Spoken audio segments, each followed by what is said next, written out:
The bruises hidden beneath Eleanor Whitmore's sleeves told a story she'd never spoken aloud, a nightmare she'd endured for 3 years in Boston's most respected household.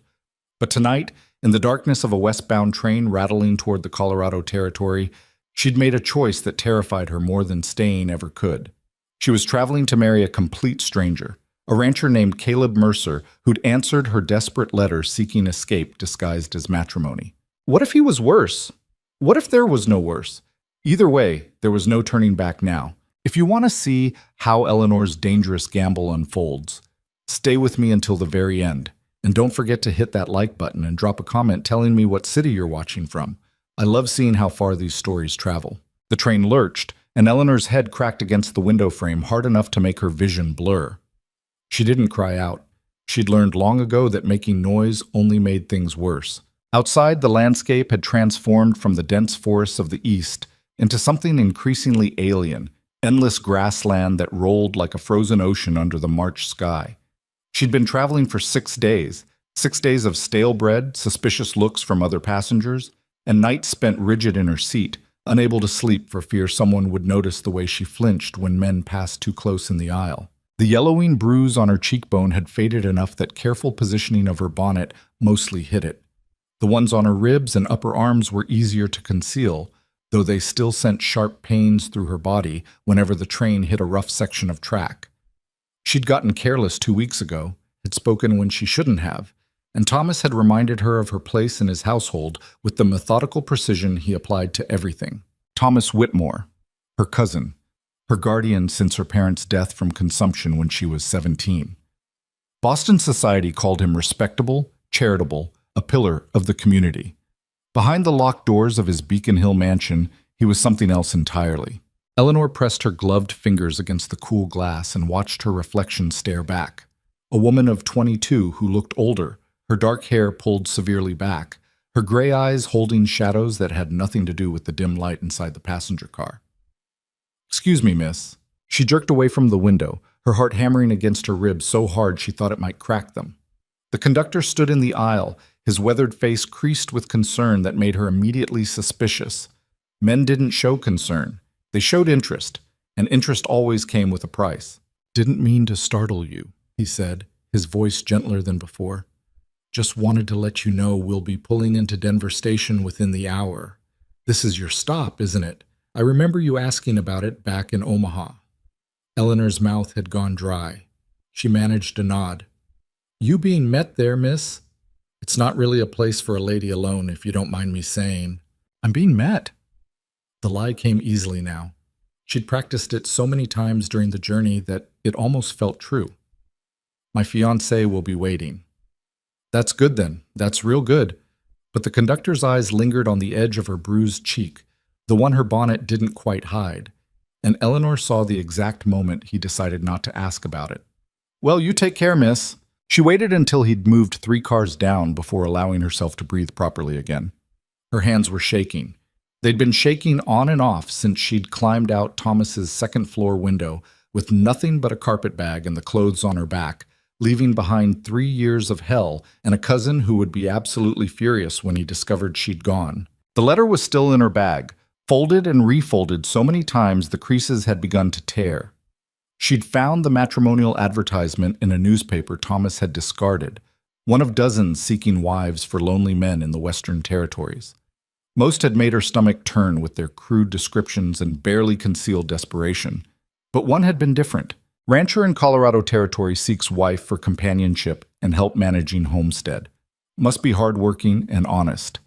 I am 32, of sound health and temperament, with a modest but growing cattle operation.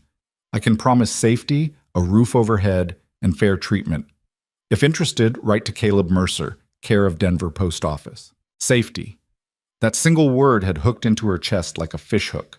She'd written back that same night, crouched in her locked bedroom by candlelight, crafting careful lies about her circumstances. She'd portrayed herself as an orphan seeking a new start, which was true enough.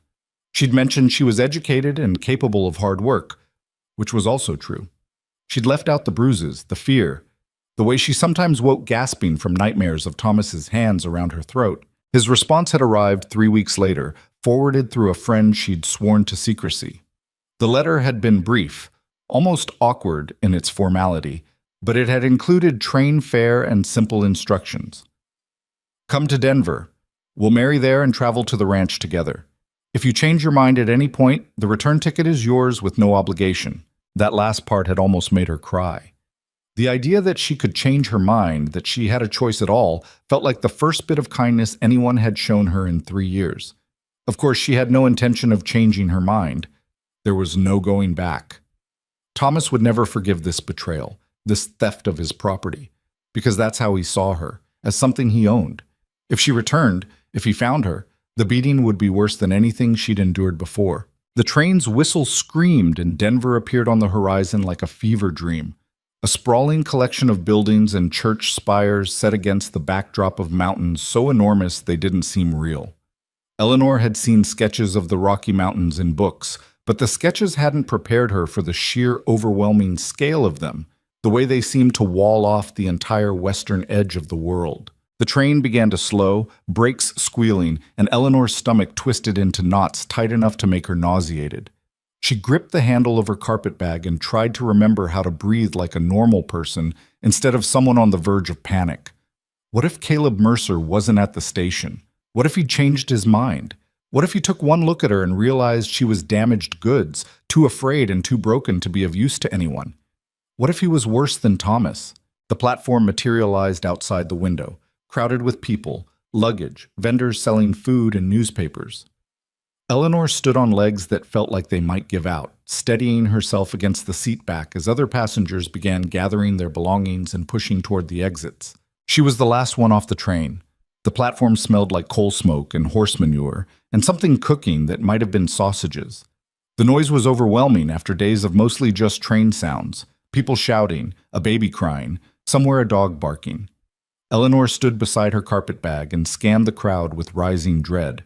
A man stepped forward from near the station house wall. He was tall, broad-shouldered, wearing dusty range clothes and a hat that shadowed his face. Eleanor's breath caught, and she took an involuntary step backward, her spine hitting the side of the train car. "Miss Whitmore?" His voice was deep but not loud, almost hesitant. He removed his hat, revealing sun-weathered features, dark hair, and eyes that might have been brown or hazel. It was hard to tell in the station's chaotic light. He looked older than 32, though whether that was from age or just hard living, she couldn't say. "I'm Caleb Mercer." He made no move to come closer, seemed to sense her fear even though she was trying desperately to hide it. "I'm glad you made it safely. The journey must have been difficult." Eleanor's voice came out smaller than she intended. "Mr. Mercer." "Just Caleb, if you don't mind. I'm not much for formality." He glanced at her carpetbag. "Is this all you brought?" She nodded, unable to form words. Her throat had closed up. Caleb's expression shifted into something she couldn't quite read. "All right then. There's a preacher not far from here, if you're still willing. Though if you've changed your mind, I meant what I wrote. No obligation. I can get you a room at a respectable boarding house and a ticket back east if that's what you want." "No." The word came out sharper than she intended, almost frantic. "No, I want to... I'm willing to proceed with the marriage. If you still want to." Something flickered across his face. Concern, maybe, or confusion. "Miss Whitmore, are you all right? You look pale." "I'm fine." Another lie. "Just tired from the journey." He studied her for a long moment, and Eleanor had to fight the urge to look away. Thomas always got angry when she looked away, said it was disrespectful, but Thomas also got angry when she looked at him directly, said it was insolent. There was no winning. "Well," Caleb said finally, settling his hat back on his head, "how about we get you something to eat first? There's a decent place just across the street.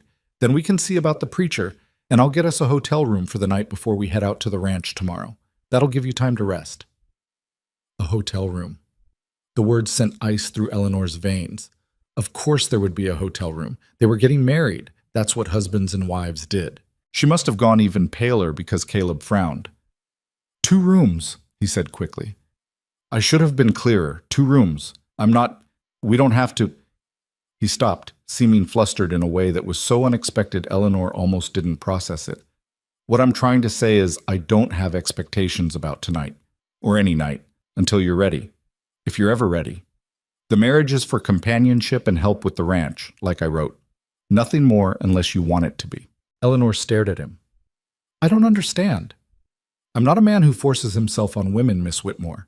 I need a partner, not a prisoner. If that's not what you're looking for, we should know now before we get any further into this arrangement. Her eyes were burning. She blinked rapidly, refusing to cry in front of the stranger on a train platform in Denver, but something in her chest had cracked open, and she couldn't quite catch her breath. I think, she managed, I would like to get something to eat, if that's still acceptable. Caleb's face softened. It's more than acceptable. He reached for her carpet bag, then stopped when she flinched. May I carry your bag? It's no trouble. She nodded jerkily, and he picked it up like it weighed nothing. He didn't offer his arm, didn't try to touch her, just gestured toward the street and started walking at a pace she could match easily. The restaurant was small but clean, with checkered tablecloths and the smell of fresh bread that made Eleanor's stomach cramp with sudden hunger. She couldn't remember the last time she'd eaten anything that wasn't stale or cold. Caleb pulled out a chair for her, waited until she was seated before taking his own seat across from her. The stew here is good, he said, and they make a decent apple pie. A woman appeared beside their table, middle-aged, with flour on her apron and a friendly smile. Caleb Mercer, you've been away for weeks. Who's this pretty thing? My fiancée, Eleanor Whitmore. We're getting married this afternoon. He said it simply, without embarrassment or pride, just a statement of fact. Eleanor, this is Mrs. Patterson, best cook in Denver. Oh, how wonderful. Congratulations to you both. Mrs. Patterson beamed at Eleanor with such genuine warmth that Eleanor found herself attempting a smile in return. What can I get you, dear? You look half-starved. I'll have whatever's easiest, Eleanor said quietly. Nonsense, you'll have the stew and fresh bread and pie. Caleb, the usual for you? Yes, ma'am. Mrs. Patterson hustled away, and Eleanor found herself alone with Caleb Mercer again. This man she was about to marry, this stranger who looked at her with something that might have been kindness, but could just as easily be a mask for something worse. You can ask me anything you want, Caleb said. About the ranch? About me? About what to expect. I know this isn't a normal situation. Eleanor's fingers twisted together in her lap under the table. Why did you place the advertisement for a wife, I mean? He leaned back in his chair, considering the question. The ranch is doing well enough, but it's a lot of work for one person. I've got a small herd, about 50 head of cattle, and I'm looking to expand. Having someone to help with the day-to-day would make that possible. He paused. And I suppose I got tired of being alone. The nearest neighbor is 5 miles away. It gets quiet. You've never been married before? No. Came close once, years ago, but she married someone else. He said it without bitterness. Probably for the best. I wasn't ready then. Mrs. Patterson returned with 2 steaming bowls of stew and a basket of bread. The smell made Eleanor's mouth water despite her nerves. She picked up her spoon with hands that shook slightly. The stew was the best thing she'd tasted in months, rich and savory, with chunks of beef and vegetables and a thick gravy. She ate slowly, trying to maintain some dignity, but she was so hungry it was hard not to just shovel it down. Caleb ate his own meal in silence, not watching her exactly, but aware of her presence in a way that kept her on edge. When she'd finished most of her bowl, he spoke again. Can I ask you something? Eleanor's stomach clenched. All right. In your letter you said you were an orphan looking for a new start. That's true, isn't it? You're not running from a husband or family that's going to come looking for you? The lie formed automatically. No husband. My parents died 4 years ago. I've been living with relatives since then, but it wasn't a good situation. His eyes went to the fading bruise on her cheek, the one she'd tried so hard to hide. They hurt you. It wasn't a question. Eleanor's face burned with shame. It doesn't matter now. I'm leaving it behind. It matters. Caleb's voice had gone harder, but not directed at her, directed at whoever had left those marks. I need you to understand something, Eleanor. I'm not going to hit you, not if you burn dinner, not if you make mistakes, not if you sass me or disagree with me. Never. If I ever raise a hand to you, you have my permission to take my horse and whatever money is in the house and leave. Is that clear? Eleanor's vision blurred. She blinked hard, staring down at her bowl. Yes. I'm sorry that happened to you, and I'm sorry you felt this was your only option. He waited until she looked up at him. But I'm glad you're here. I think we might do all right together, if you're willing to try.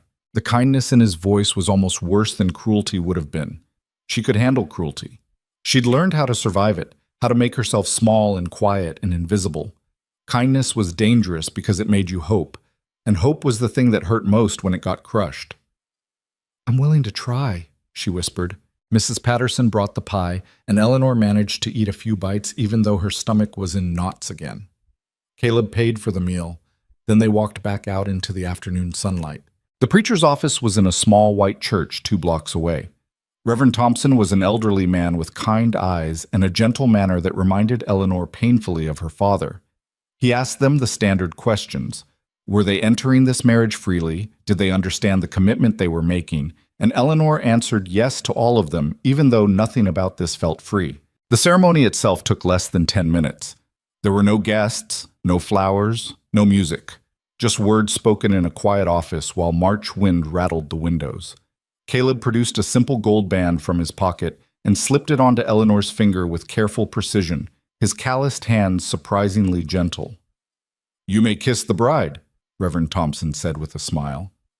Eleanor went rigid. Caleb's eyes met hers, and whatever he saw there made him shake his head slightly. If it's all the same, Reverend, I think we'll save that for later. He turned to Eleanor. That all right with you, Mrs. Mercer? Mrs. Mercer. The name sounded foreign, like it belonged to someone else. Yes, she managed. That's all right. They signed the papers, Reverend Thompson wished them well, and then they were back outside, married. Eleanor stared down at the ring on her finger, this small circle of gold that bound her to a stranger. The hotel's just down the street, Caleb said. I'll get us checked in, and then I need to pick up some supplies before we head out tomorrow.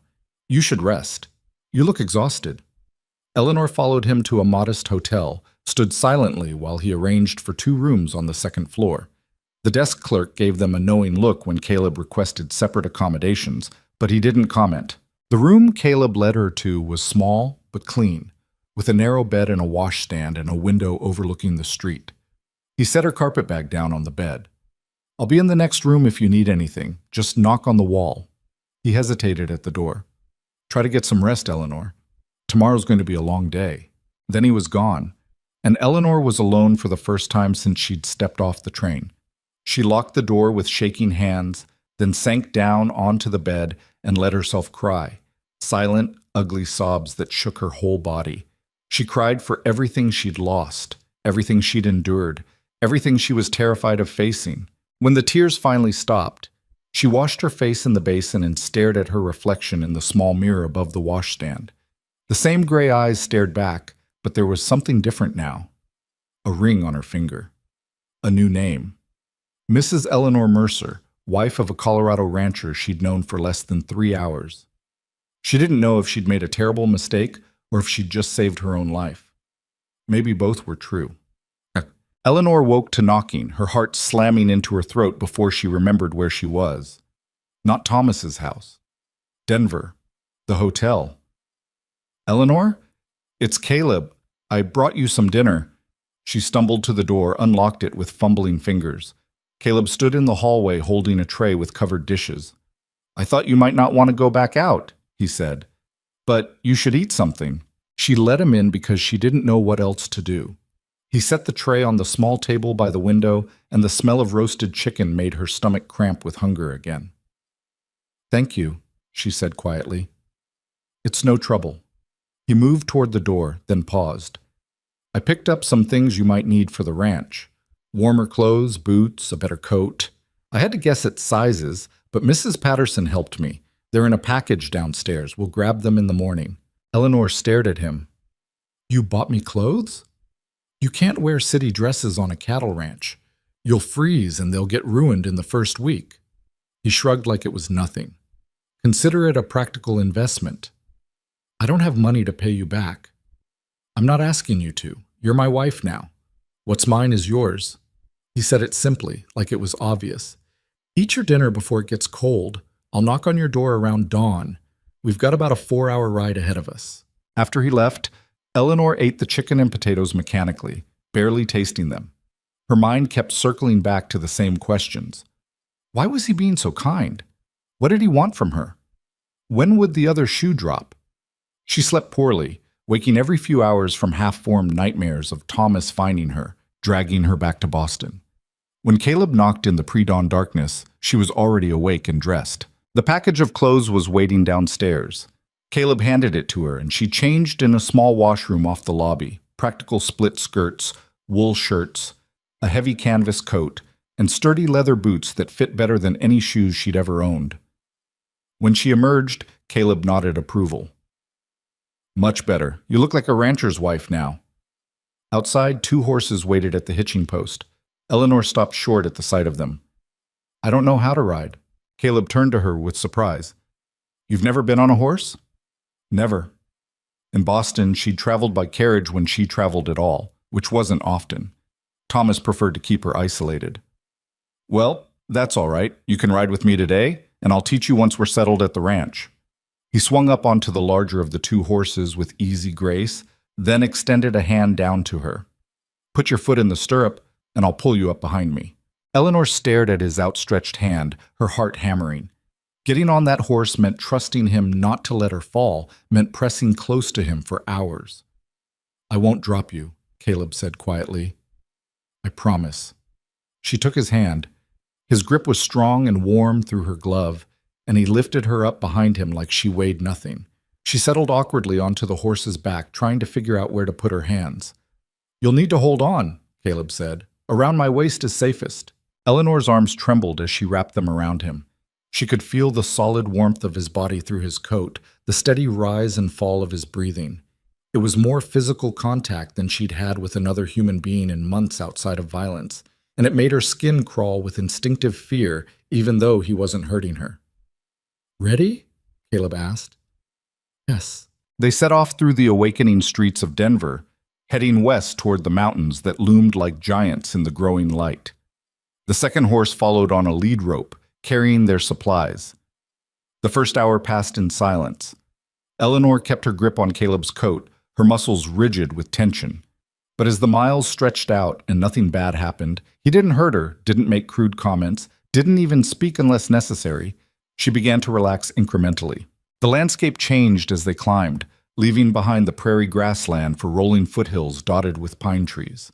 The air grew thinner and colder. Snow still clung to shaded areas, remnants of winter not quite ready to surrender to spring. We're about halfway, Caleb said around mid-morning. There's a creek ahead where we can stop and rest the horses. The creek was a ribbon of crystal-clear water rushing over smooth stones. Caleb dismounted first, then helped Eleanor down, his hand steadying her when she stumbled on legs gone stiff from riding. Walking will help, he said, and drink some water. The altitude can make you feel strange if you're not used to it. Eleanor knelt by the creek and cupped water in her hands, drinking the icy liquid. It tasted clean in a way Boston water never had. Caleb pulled food from his saddlebags, bread, cheese, dried beef. He handed her a share and they ate standing up, Eleanor too nervous to sit. The ranch is in a valley between 2 ridges, Caleb said, gesturing toward the mountains ahead. Good grazing land, plenty of water. I've been building it up for 6 years now. The house isn't fancy, but it's solid. You'll have your own room until you decide otherwise. How did you end up in Colorado? Eleanor asked, surprising herself with the question. Came west after the war. I grew up in Ohio, worked on farms most of my life. After I came back from fighting, I couldn't settle there again. Too many ghosts. He took a bite of bread, chewing thoughtfully. Heard about opportunities out here for anyone willing to work hard and brave the isolation. Figured I had nothing to lose. Do you have family back east? A brother in Cincinnati. We don't talk much. Something in his voice suggested that was a painful subject, so Eleanor didn't push. They finished eating and got back on the horse. Eleanor's arms went around Caleb's waist with slightly less hesitation this time. The rhythm of the horse's gait had become familiar, almost soothing. The sun was past its zenith when the valley came into view. Eleanor caught her breath at the sight of it. A wide expanse of grassland cradled between tree-covered ridges, with a stream cutting through the middle. In the distance, she could see tiny dark shapes that must be cattle. There, Caleb said, pointing to a structure near the stream. That's home. The house was modest, a single-story log cabin with a stone chimney and a covered porch. Next to it stood a barn and several smaller outbuildings. Smoke rose from the chimney in a thin gray column.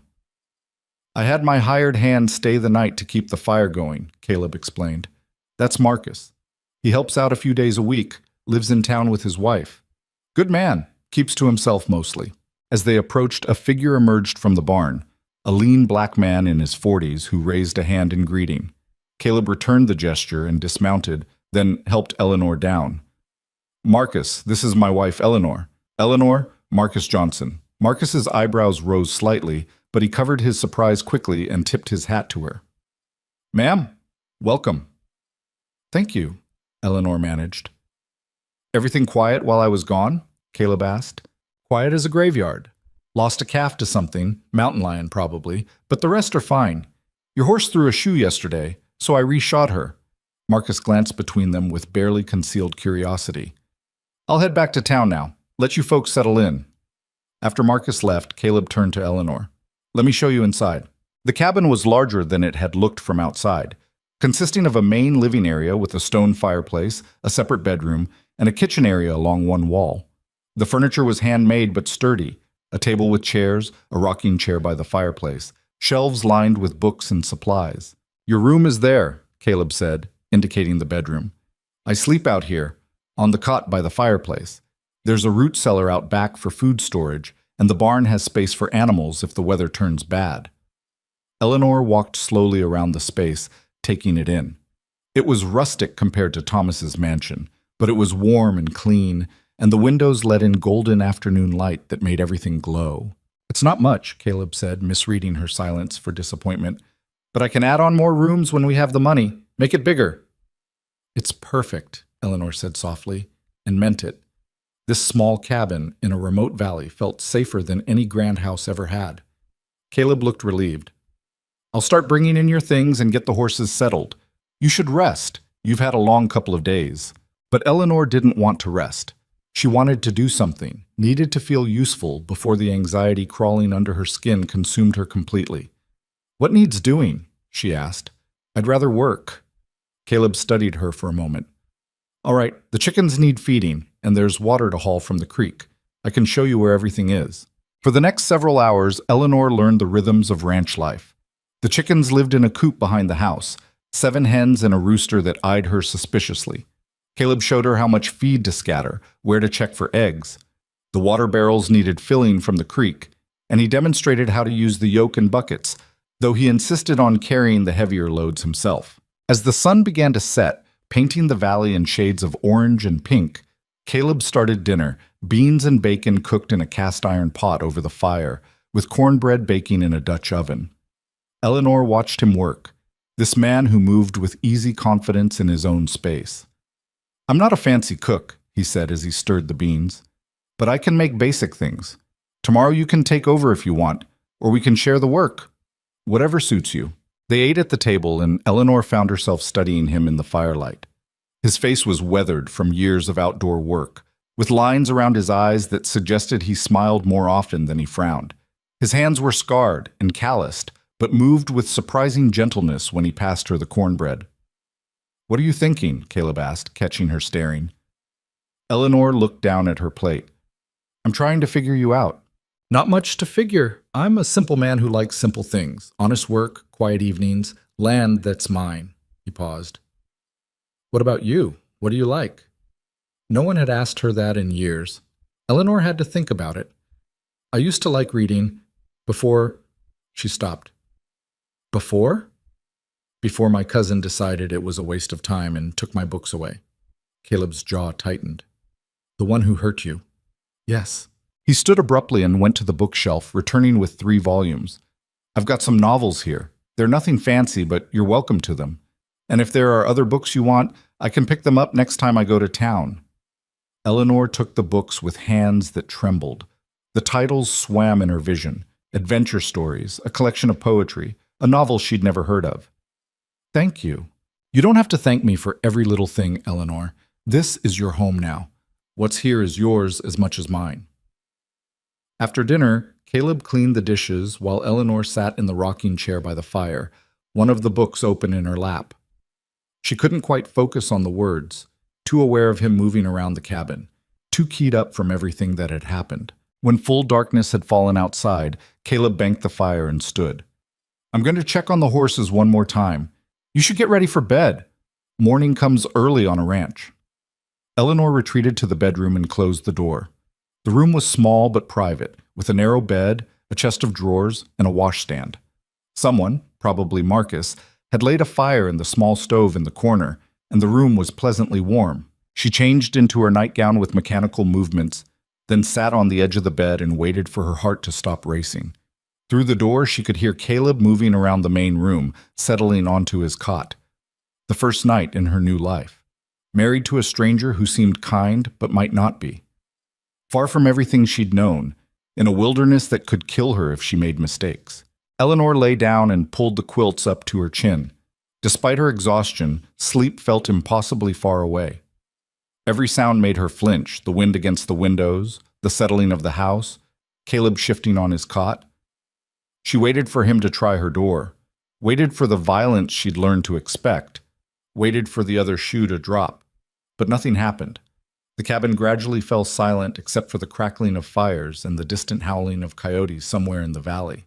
And eventually, against all odds, Eleanor Mercer slept. Eleanor woke to the sound of someone moving around outside her door, and for a confused moment she thought she was back in Thomas's house, that the past week had been nothing but a fever dream. Then she registered the unfamiliar room, the mountain light coming through the window, and remembered. Colorado. The ranch.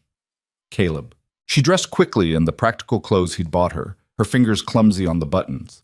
When she emerged from the bedroom, Caleb was at the stove, coiling bacon in a cast-iron skillet. He glanced over his shoulder at her. "Morning, coffee's on the table." Eleanor poured herself a cup with shaking hands. The coffee was strong enough to strip paint, nothing like the delicate tea Thomas had insisted she serve him every morning at precisely 7 o'clock. She took a sip and nearly choked. Caleb's mouth twitched.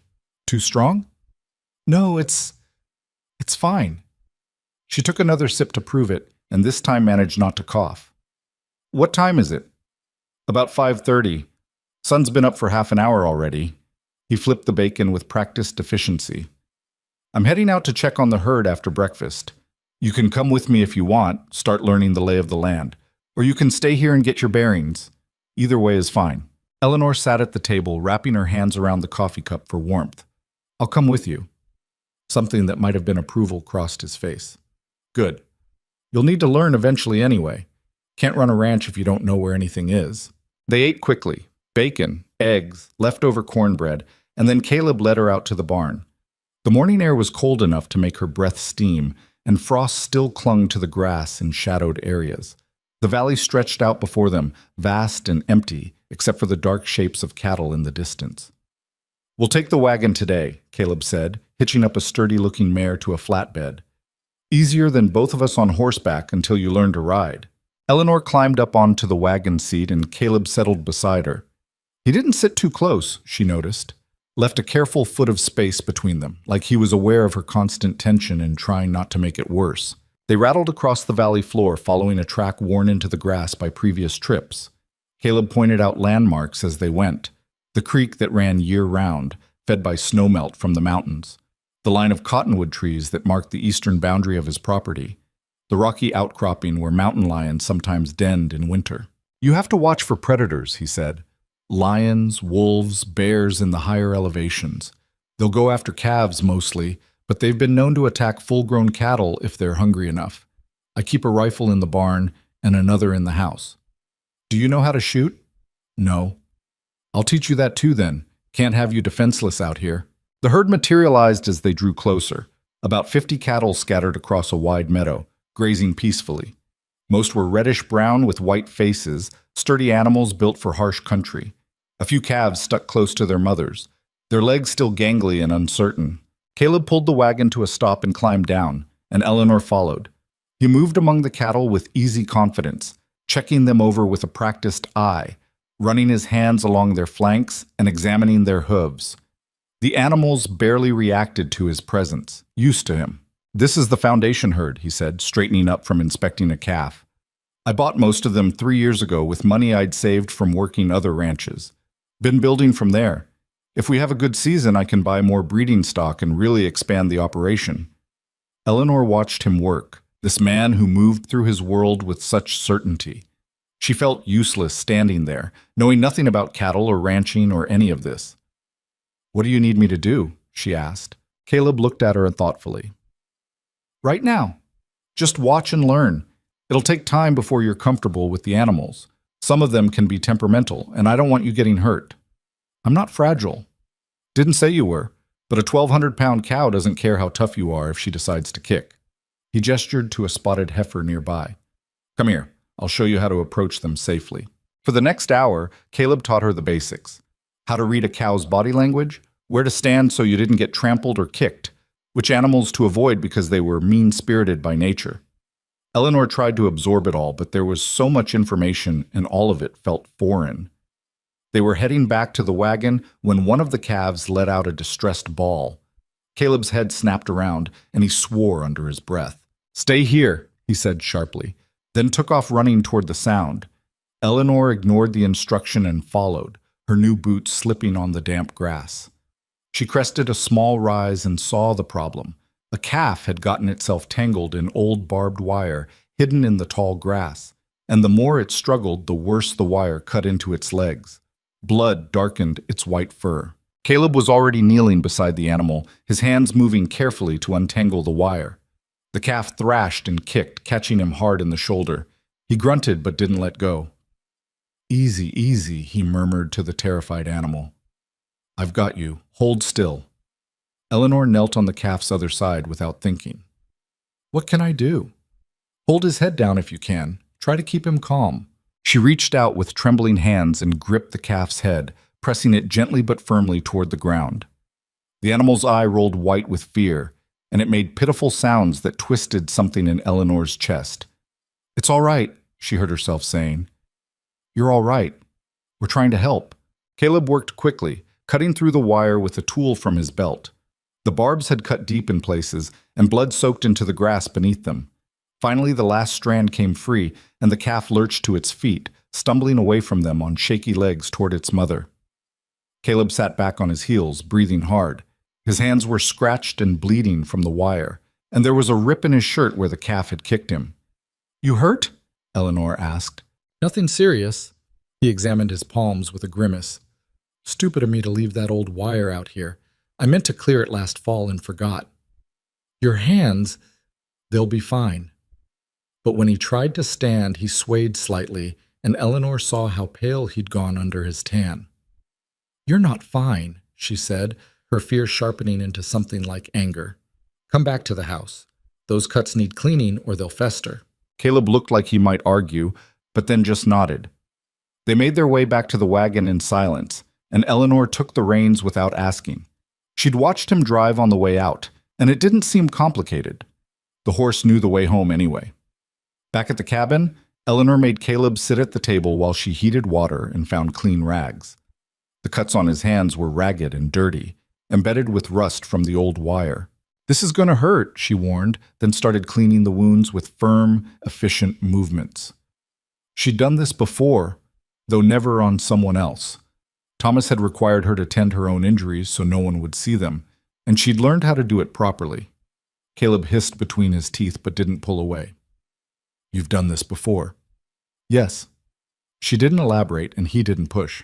When his hands were clean and wrapped in bandages, she made him remove his shirt so she could check the shoulder where the calf had kicked him. A massive bruise was already forming, purple-black against his skin. Eleanor pressed carefully around the edges, checking for broken bones the way she'd learned to check herself. "Anything broken?" Caleb asked. "I don't think so, but you should rest it." "Can't rest on a ranch. Too much work." "Then don't do anything that requires heavy lifting for a day or two. Let it heal." She met his eyes, surprised by her own boldness. "Unless you want it to get worse." Something shifted in his expression. "Yes, ma'am." Eleanor stepped back, suddenly aware that she'd been touching his bare skin, that they were alone in the cabin, that she was his wife, and he had every legal right to expect things from her. Her chest tightened with familiar panic. Caleb must have seen it on her face because he stood carefully and reached for his shirt. "Thank you for patching me up. I'm going to rest for a bit like you said.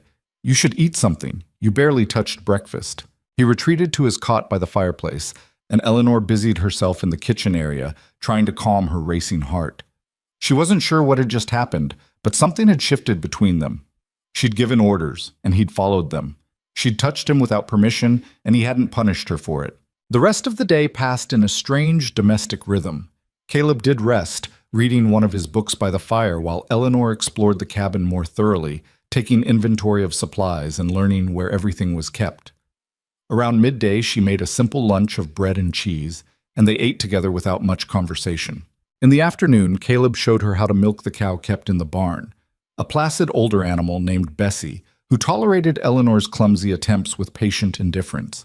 Eleanor's hands ached by the time she'd gotten a half bucket of milk, and Caleb had to finish the job, his bandaged hands making the work awkward. "Takes practice," he said. "You'll get the hang of it." That evening, Eleanor attempted to make dinner and nearly burned the beans before Caleb quietly took over, showing her how to regulate the heat on the stove. They ate the slightly scorched meal without complaint, and afterward, Caleb taught her how to play cards by firelight. Simple games that made her laugh despite herself when she won 3 hands in a row. "You're a natural card sharp," he said, shuffling the deck with his bandaged hands. "I'll have to watch myself." Eleanor smiled, a real smile that felt strange on her face. "Maybe I am." When they finally went to bed, Caleb to his cot, Eleanor to her room. She realized she'd gone almost the entire day without being afraid. It came back now in the darkness, the old familiar terror that someone would hurt her, but it was quieter than before, easier to push aside. The days began to blur into a pattern: wake before dawn, breakfast, morning work with the cattle or around the ranch. Lunch, afternoon chores, dinner, quiet evenings by the fire. Caleb was patient with her inexperience, showing her how to do things without making her feel stupid for not knowing. When she made mistakes, and she made many, he just shrugged and helped her fix them. A week into her new life, Marcus came by to help with some fence repairs. He was reserved around Eleanor at first, clearly uncertain what to make of Caleb's sudden marriage, but he warmed up when he saw her struggling to carry a heavy bucket of water from the creek. "Here, ma'am, let me get that," he said, taking it from her hands. "That's too heavy for someone your size." "I can manage," Eleanor protested, but Marcus just smiled. "I'm sure you can, but there's no shame in accepting help when it's offered."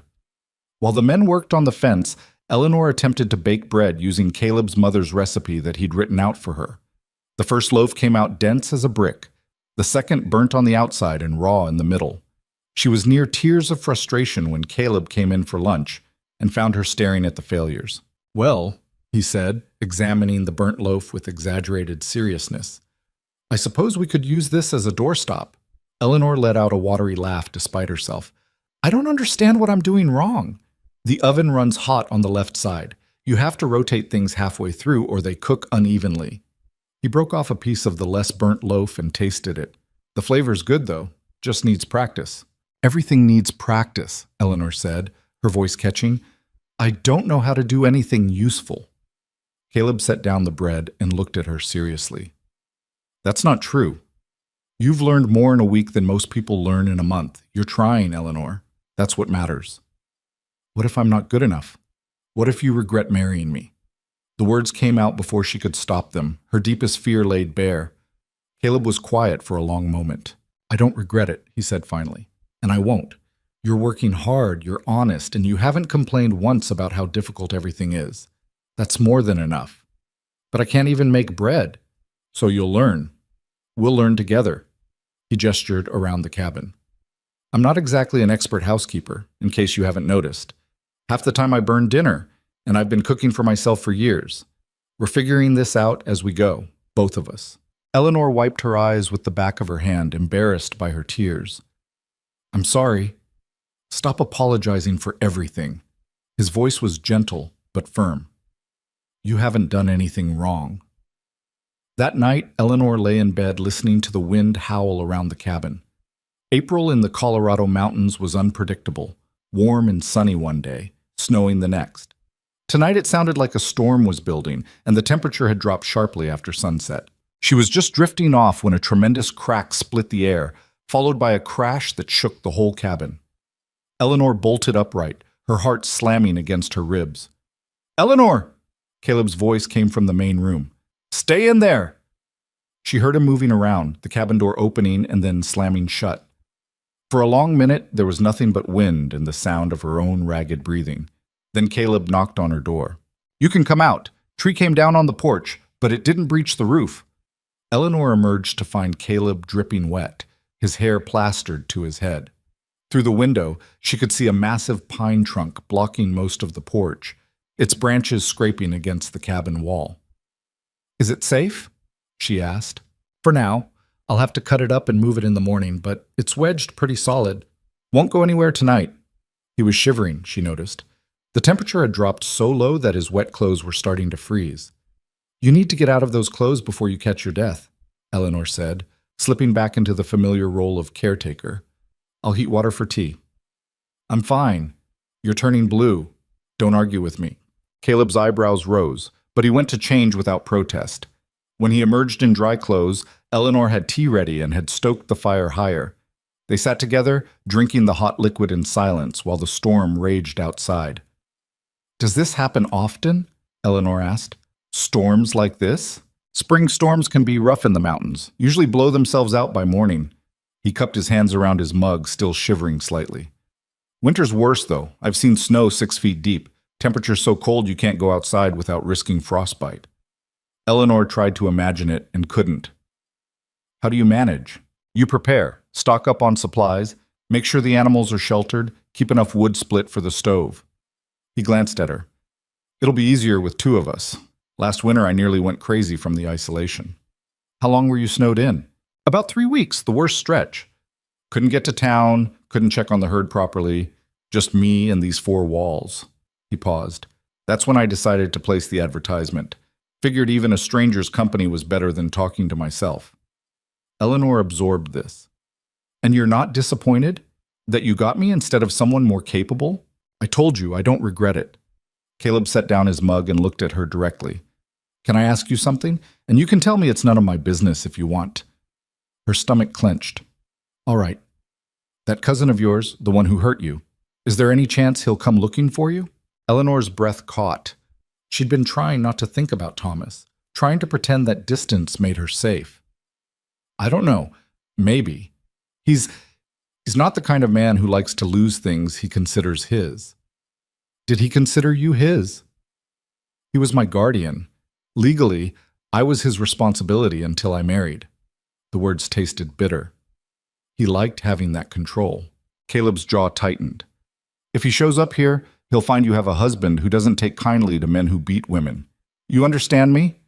The fierceness in his voice startled her. "I understand." "Good." He stood, banking the fire for the night. "Try to get some sleep. Morning'll come soon enough." But Eleanor couldn't sleep. She lay in her narrow bed listening to the storm and thinking about Thomas. Would he look for her? Would he guess where she'd gone? The matrimonial advertisement had been in a Boston newspaper after all. If he thought to check recent editions, if he asked the right questions, she must have dozed eventually because she woke to gray morning light and the sound of an axe biting into wood. Through the window, she could see Caleb attacking the fallen tree with methodical precision, his breath steaming in the cold air. Eleanor dressed quickly and went outside. The storm had passed, leaving behind a crystalline world where every surface glittered with frost. The tree was even larger than she'd thought, its trunk easily 3 feet across. "You should let that shoulder rest," she called to Caleb. He paused mid-swing. "It's fine, mostly healed." "Let me help then."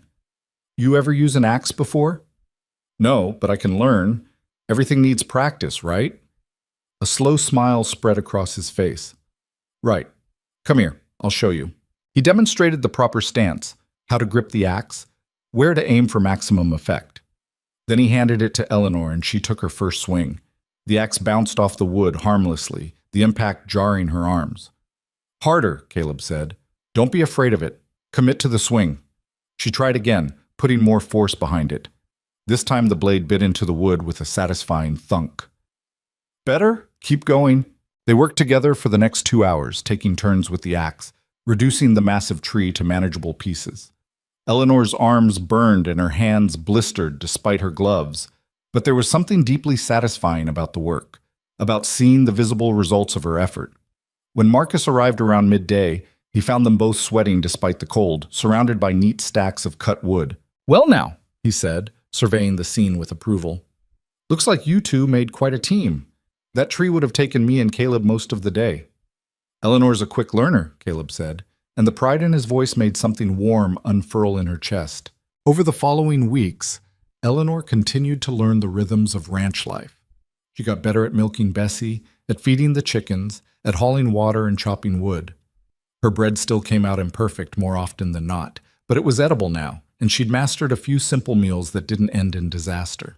Caleb taught her to ride on a gentle mare named Willow, patient through Eleanor's initial terror and her tendency to freeze up when the horse moved too quickly. By the end of April, she could manage a slow circuit of the valley without panic, though she still preferred the wagon for longer trips. He also taught her to shoot, starting with an old rifle that didn't kick too hard. Eleanor hated the noise at first, flinching every time she pulled the trigger, but Caleb was relentless in his insistence that she learn. "You need to be able to defend yourself," he said after she'd missed the target for the 10th time. "What if something happens to me and you're here alone?" "Nothing's going to happen to you?" "Maybe not. But out here you can't afford to assume that." He reset the target. "Try again. Breathe out slowly and squeeze. Don't pull." This time the shot hit the edge of the target, and Eleanor felt a surge of fierce satisfaction. They were settling into something that felt almost like partnership. Caleb consulted her about decisions for the ranch, valued her opinions even when she thought they were stupid. When a late freeze threatened the vegetable garden she'd started, they worked together to cover the young plants, racing against dropping temperatures. When Marcus's wife fell ill and he needed time off, Eleanor and Caleb managed the extra work between them without complaint. The only thing they didn't share was a bed. Caleb still slept on his cot by the fireplace, still gave her privacy and space, still never pushed for more than she was willing to give.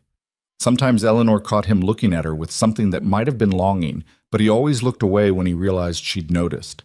It was late May when the thing Eleanor had been dreading finally happened. She was in the barn gathering eggs when she heard a horse approaching. Caleb was out checking fence lines, wasn't due back for hours. Marcus wasn't scheduled to come by.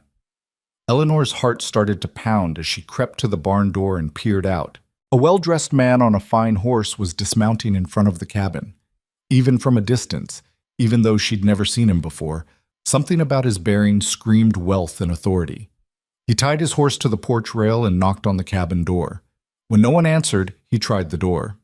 Found it unlocked, because out here nobody locked their doors. He went inside. Eleanor's whole body went cold. It couldn't be Thomas. This man was too old, too heavy. But he was looking for someone, and she had a terrible suspicion it was her. She should run, should take Willow and ride for the hills, disappear before the stranger could find her. But if she ran, Caleb would come back to questions, maybe danger. She couldn't do that to him. So instead, Eleanor walked toward the cabin on shaking legs, trying to prepare herself for whatever was coming. The man emerged just as she reached the porch steps. Up close, she could see he was in his 50s, with gray-shot hair and cold eyes that assessed her like she was livestock. "You must be the girl," he said. No introduction, no pleasantries. "Eleanor Whitmore." "Mercer," she corrected, her voice surprisingly steady. "My name is Eleanor Mercer now." "Ah, yes. The hasty marriage." His lip curled. "Mr. Whitmore hired me to track you down. I'm a private investigator, and I've been following your trail since you left Boston. Took some time, but I found you eventually." Eleanor's hands clenched into fists. "What does he want?" "For you to come home, of course. You're his ward, his responsibility. Running away was foolish and ungrateful after everything he's done for you. Everything he's done. The bruises, the isolation, the casual cruelty disguised as discipline." Eleanor felt sick. "I'm not going back." "You don't have a choice, girl. You're legally under his guardianship until you turn 25, and this sham marriage doesn't change that." He pulled papers from his coat. "I have a court order demanding your return. She's not going anywhere." Both Eleanor and the investigator spun around. Caleb stood at the edge of the porch, his rifle held loosely in his hands, not pointing at anyone, but the threat was clear. "Mr. Mercer, I presume," the investigator said smoothly. "This doesn't concern you. The girl is my wife, which means it concerns me plenty." Caleb's voice was calm but harder than Eleanor had ever heard it. And she said she's not going back. Do you understand the legal consequences of harboring? I understand that Eleanor is a grown woman who made a choice to marry me. That makes her my responsibility now, not Thomas Whitmore's. Caleb stepped onto the porch, putting himself between Eleanor and the stranger. And I know the law well enough to know that marriage emancipates a woman from her guardian's control. So unless you've got different papers than the ones you're waving around, I suggest you get back on your horse and ride out of here. The investigator's face reddened. Mr. Whitmore will not be pleased. He has resources, connections. Then let him use them. Let him come out here himself if he wants to argue about it. But Eleanor stays here. That's final. For a long moment, the two men stared at each other. Then the investigator shoved the papers back in his coat and stalked to his horse. You'll regret this, he said, swinging into the saddle. Both of you. Maybe, Caleb said. But it'll be our regret, not yours. Now get off my land. They watched him right away, neither of them moving until he disappeared from view. Then Eleanor's legs gave out and she sat down hard on the porch steps. I'm sorry, she whispered. I'm so sorry. I didn't think he'd find me. I didn't think... Hey. Caleb sat down beside her, not touching, but close. You didn't do anything wrong. That man had no right coming here, threatening you. But what if he comes back? What if Thomas comes? He has money, influence. He could make trouble for you. Let him try. Caleb's voice was fierce. You're my wife, Eleanor. That's not some legal technicality to me. It means something. It means I protect you, stand by you, no matter what comes. Eleanor turned to look at him, this man she'd known for barely 2 months, who was offering her safety without asking for anything in return. Why are you doing this? You don't owe me anything. Maybe I don't owe you, but He stopped, seemed to struggle with something. I care about you, Eleanor, more than I probably should after such a short time, and I'll be damned if I let anyone drag you back to a place where you were hurt. Something cracked open in Eleanor's chest, a wall she'd built around her heart to keep the pain contained. She reached out and took Caleb's hand, twining her fingers through his. Thank you, she said, for standing up for me. No one's ever done that before. Caleb squeezed her hand gently. Then they were all fools. They sat there on the porch as the sun moved across the valley, hands clasped, neither of them quite ready to let go. And for the first time since Thomas had become her guardian, Eleanor allowed herself to believe she might actually be safe. The investigator's visit changed something between them, though Eleanor couldn't quite name what. That evening, after they'd gone through the motions of dinner and chores with unusual quiet, Caleb built up the fire higher than necessary and poured them both coffee laced with whiskey from a bottle he kept for winter emergencies. Drink, he said, pressing the cup into her still trembling hands. It'll help. Eleanor drank, choking on the burn of alcohol cutting through the coffee. I've never had whiskey before. Figured. Caleb settled into the rocking chair, his own cup cradled between his palms. You going to tell me the truth now? About what happened in Boston? Eleanor's first instinct was to deflect, to offer the same vague explanations she'd been giving for months. But Caleb had stood between her and danger today without hesitation, had risked Thomas's wrath to keep her safe. He deserved better than lies. My parents died when I was 17, she began, her voice barely above a whisper. Consumption took them both within a month of each other. Thomas was my father's cousin, the closest living relative. He took me in, said it was his Christian duty. She took another sip of the whiskey coffee, letting it burn away the tightness in her throat. At first it was fine. He was distant but not cruel. He gave me a room in his house, made sure I had clothes and food. I thought I was lucky. What changed? Caleb's voice was carefully neutral, but his knuckles had gone white around his cup. I grew up, I suppose. Turned 18, then 19. Started to have opinions about things, wanted to go out with friends, asked about attending lectures at the university. Eleanor laughed bitterly. Thomas didn't like that. Said I was becoming willful, disobedient. Said a woman's place was in the home, serving her family, not filling her head with ideas. She could see it all again with painful clarity. The first time Thomas had struck her, his face cold with disappointment as he explained that he was doing this for her own good, that discipline was an act of love. How she'd believed him at first, thought she'd done something wrong to deserve it. He started restricting what I could do, where I could go. Locked me in my room when he thought I was being difficult. Hit me when I talked back or didn't complete tasks to his satisfaction. The words came faster now, spilling out like poison she needed to expel. It got worse after his fiancée broke their engagement. He blamed me somehow, said I'd embarrassed him in front of her family. After that, it was almost daily. A slap for looking at him wrong, a beating for burning dinner, bruises for asking questions he didn't want to answer. But Caleb had gone very still. How long did this go on? 3 years? I tried to leave once, when I was 20, packed a bag and made it as far as the train station before he found me. Eleanor closed her eyes against the memory. He was so angry. He locked me in the cellar for 2 days with no food or water. After that, I was too afraid to try again. But you did try again. You got out. I found your advertisement in a newspaper he'd thrown away. It felt like providence, like maybe I had one chance and I had to take it. She looked at Caleb directly. I lied in my letter to you about my circumstances, about why I wanted to leave. I made it sound like I was just looking for adventure, for a new start. I didn't tell you I was running for my life. I know, Caleb said quietly. Eleanor's breath caught. You knew? Not the details.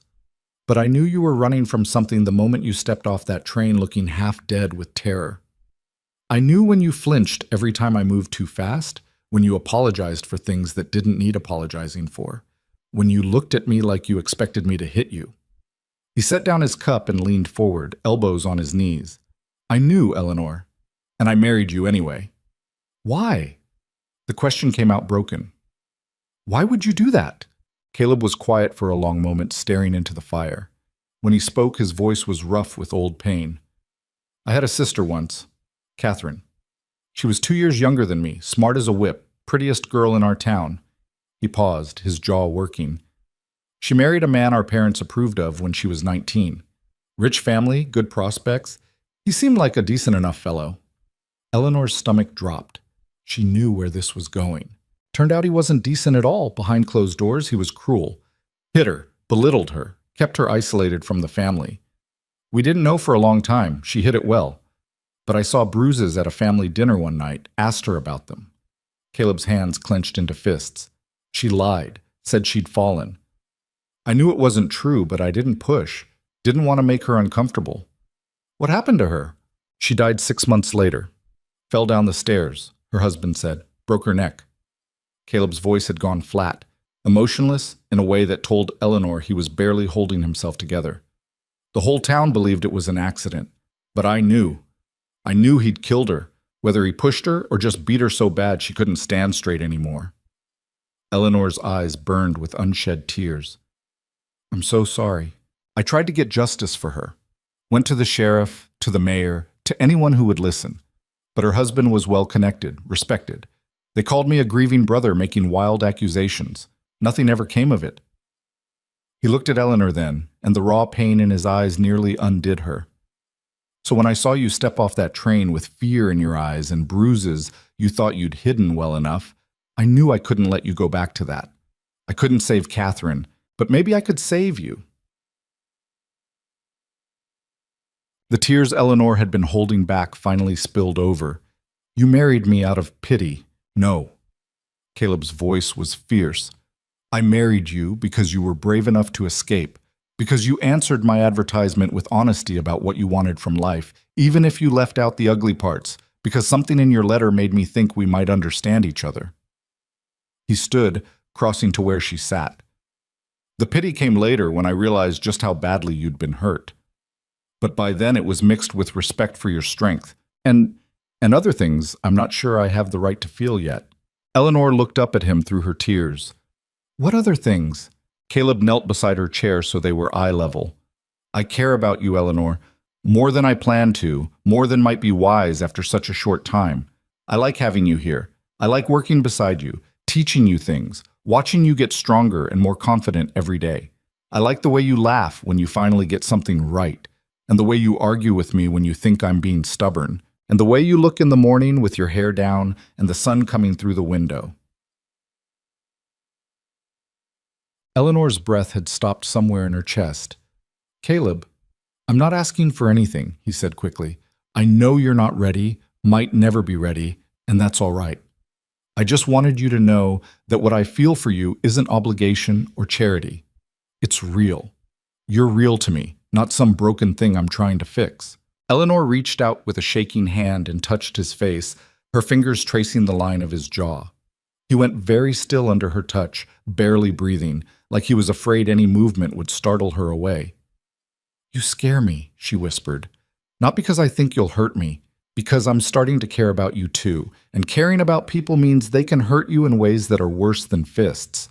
"I know, trust me, I know." Caleb turned his head slightly, pressing a feather-light kiss to her palm. "But I'm willing to risk it if you are." Eleanor didn't answer with words. Instead, she leaned forward slowly, giving him time to pull back, and pressed her lips to his. It was brief and chaste, barely more than a brush of skin against skin, but it was the first kiss she'd ever given willingly. When she pulled back, Caleb's eyes had gone dark. "Eleanor, I'm not ready for more," she said quietly. "Not yet, but I want to try, to trust you, to see if this can be more than just a marriage of convenience. We can go as slow as you need, years, if that's what it takes." Caleb stood, pulling her up with him. "For now, how about we just sit by the fire and talk? Tell me something about yourself that has nothing to do with Boston or Thomas or running away. Tell me who you were before all of that." So Eleanor did. She told him about her childhood, about her father who'd been a teacher and her mother who'd played piano, about the books she'd loved, the dreams she'd had of becoming a teacher herself someday, about her friend Sarah who'd died of scarlet fever when they were both 12, and the stray cat she'd kept hidden in the barn until her father found it and let her keep it anyway. Caleb told her about growing up on an Ohio farm, about his brother who'd become a banker and still wrote occasionally with passive-aggressive suggestions that Caleb give up ranching and do something respectable, about learning to ride when he was 4 and breaking his arm falling off a horse when he was 6, about the war and the things he'd seen that still gave him nightmares sometimes. They talked until the fire burned low and Eleanor couldn't stop yawning. When they finally went to bed, still separately, still to their own spaces, Eleanor felt lighter than she had in years. Like maybe, possibly, she could build something new here, something that wasn't defined by fear. The next few weeks passed in a strange state of heightened awareness. Eleanor found herself watching Caleb more closely, noticing things she'd been too scared to see before. The way his hands moved with such confidence when he worked, the rare smile that transformed his whole face when something pleased him, the patience he showed with her fumbling attempts to learn ranching. She also noticed the way he looked at her sometimes when he thought she wasn't paying attention, a hunger quickly hidden, a longing he tried to suppress. It should have frightened her. Instead, it made her feel powerful in a way she'd never experienced before. One morning in early June, Eleanor was hanging laundry when Caleb rode up with a package from town. "Mail delivery," he said, dismounting. "Letter from my brother and something for you." "For me?" Eleanor took the small parcel with confusion. She didn't know anyone who would send her things. "It's from a bookstore in Denver. I might have mentioned to the owner that my wife liked reading." Caleb looked pleased with himself. "Open it."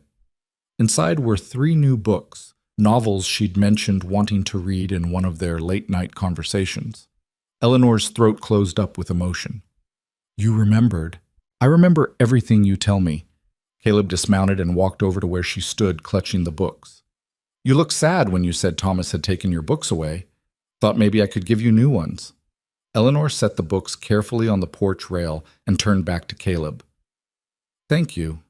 For this. For everything. I'm not good at saying these things, but you've given me more in 3 months than I had in 3 years with Thomas.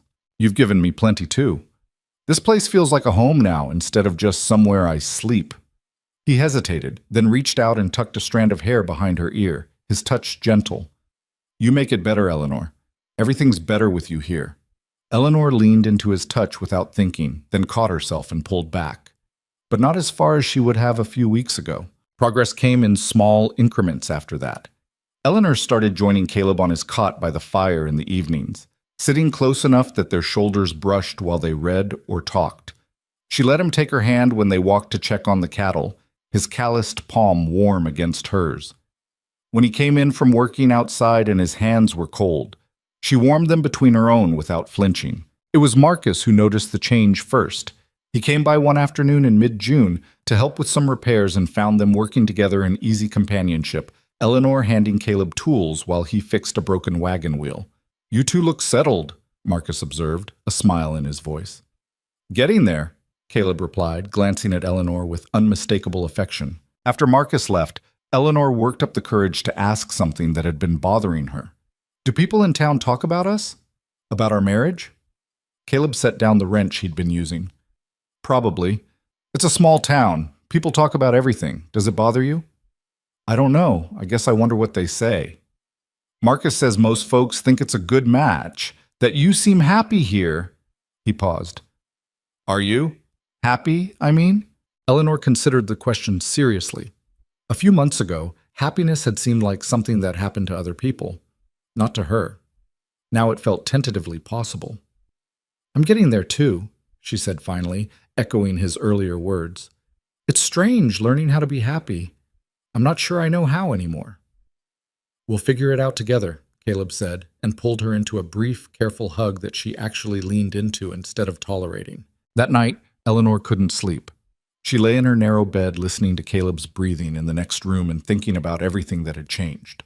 About how she no longer flinched when he came near her, how his presence had become comforting instead of threatening, how she'd started to crave his touch instead of fear it.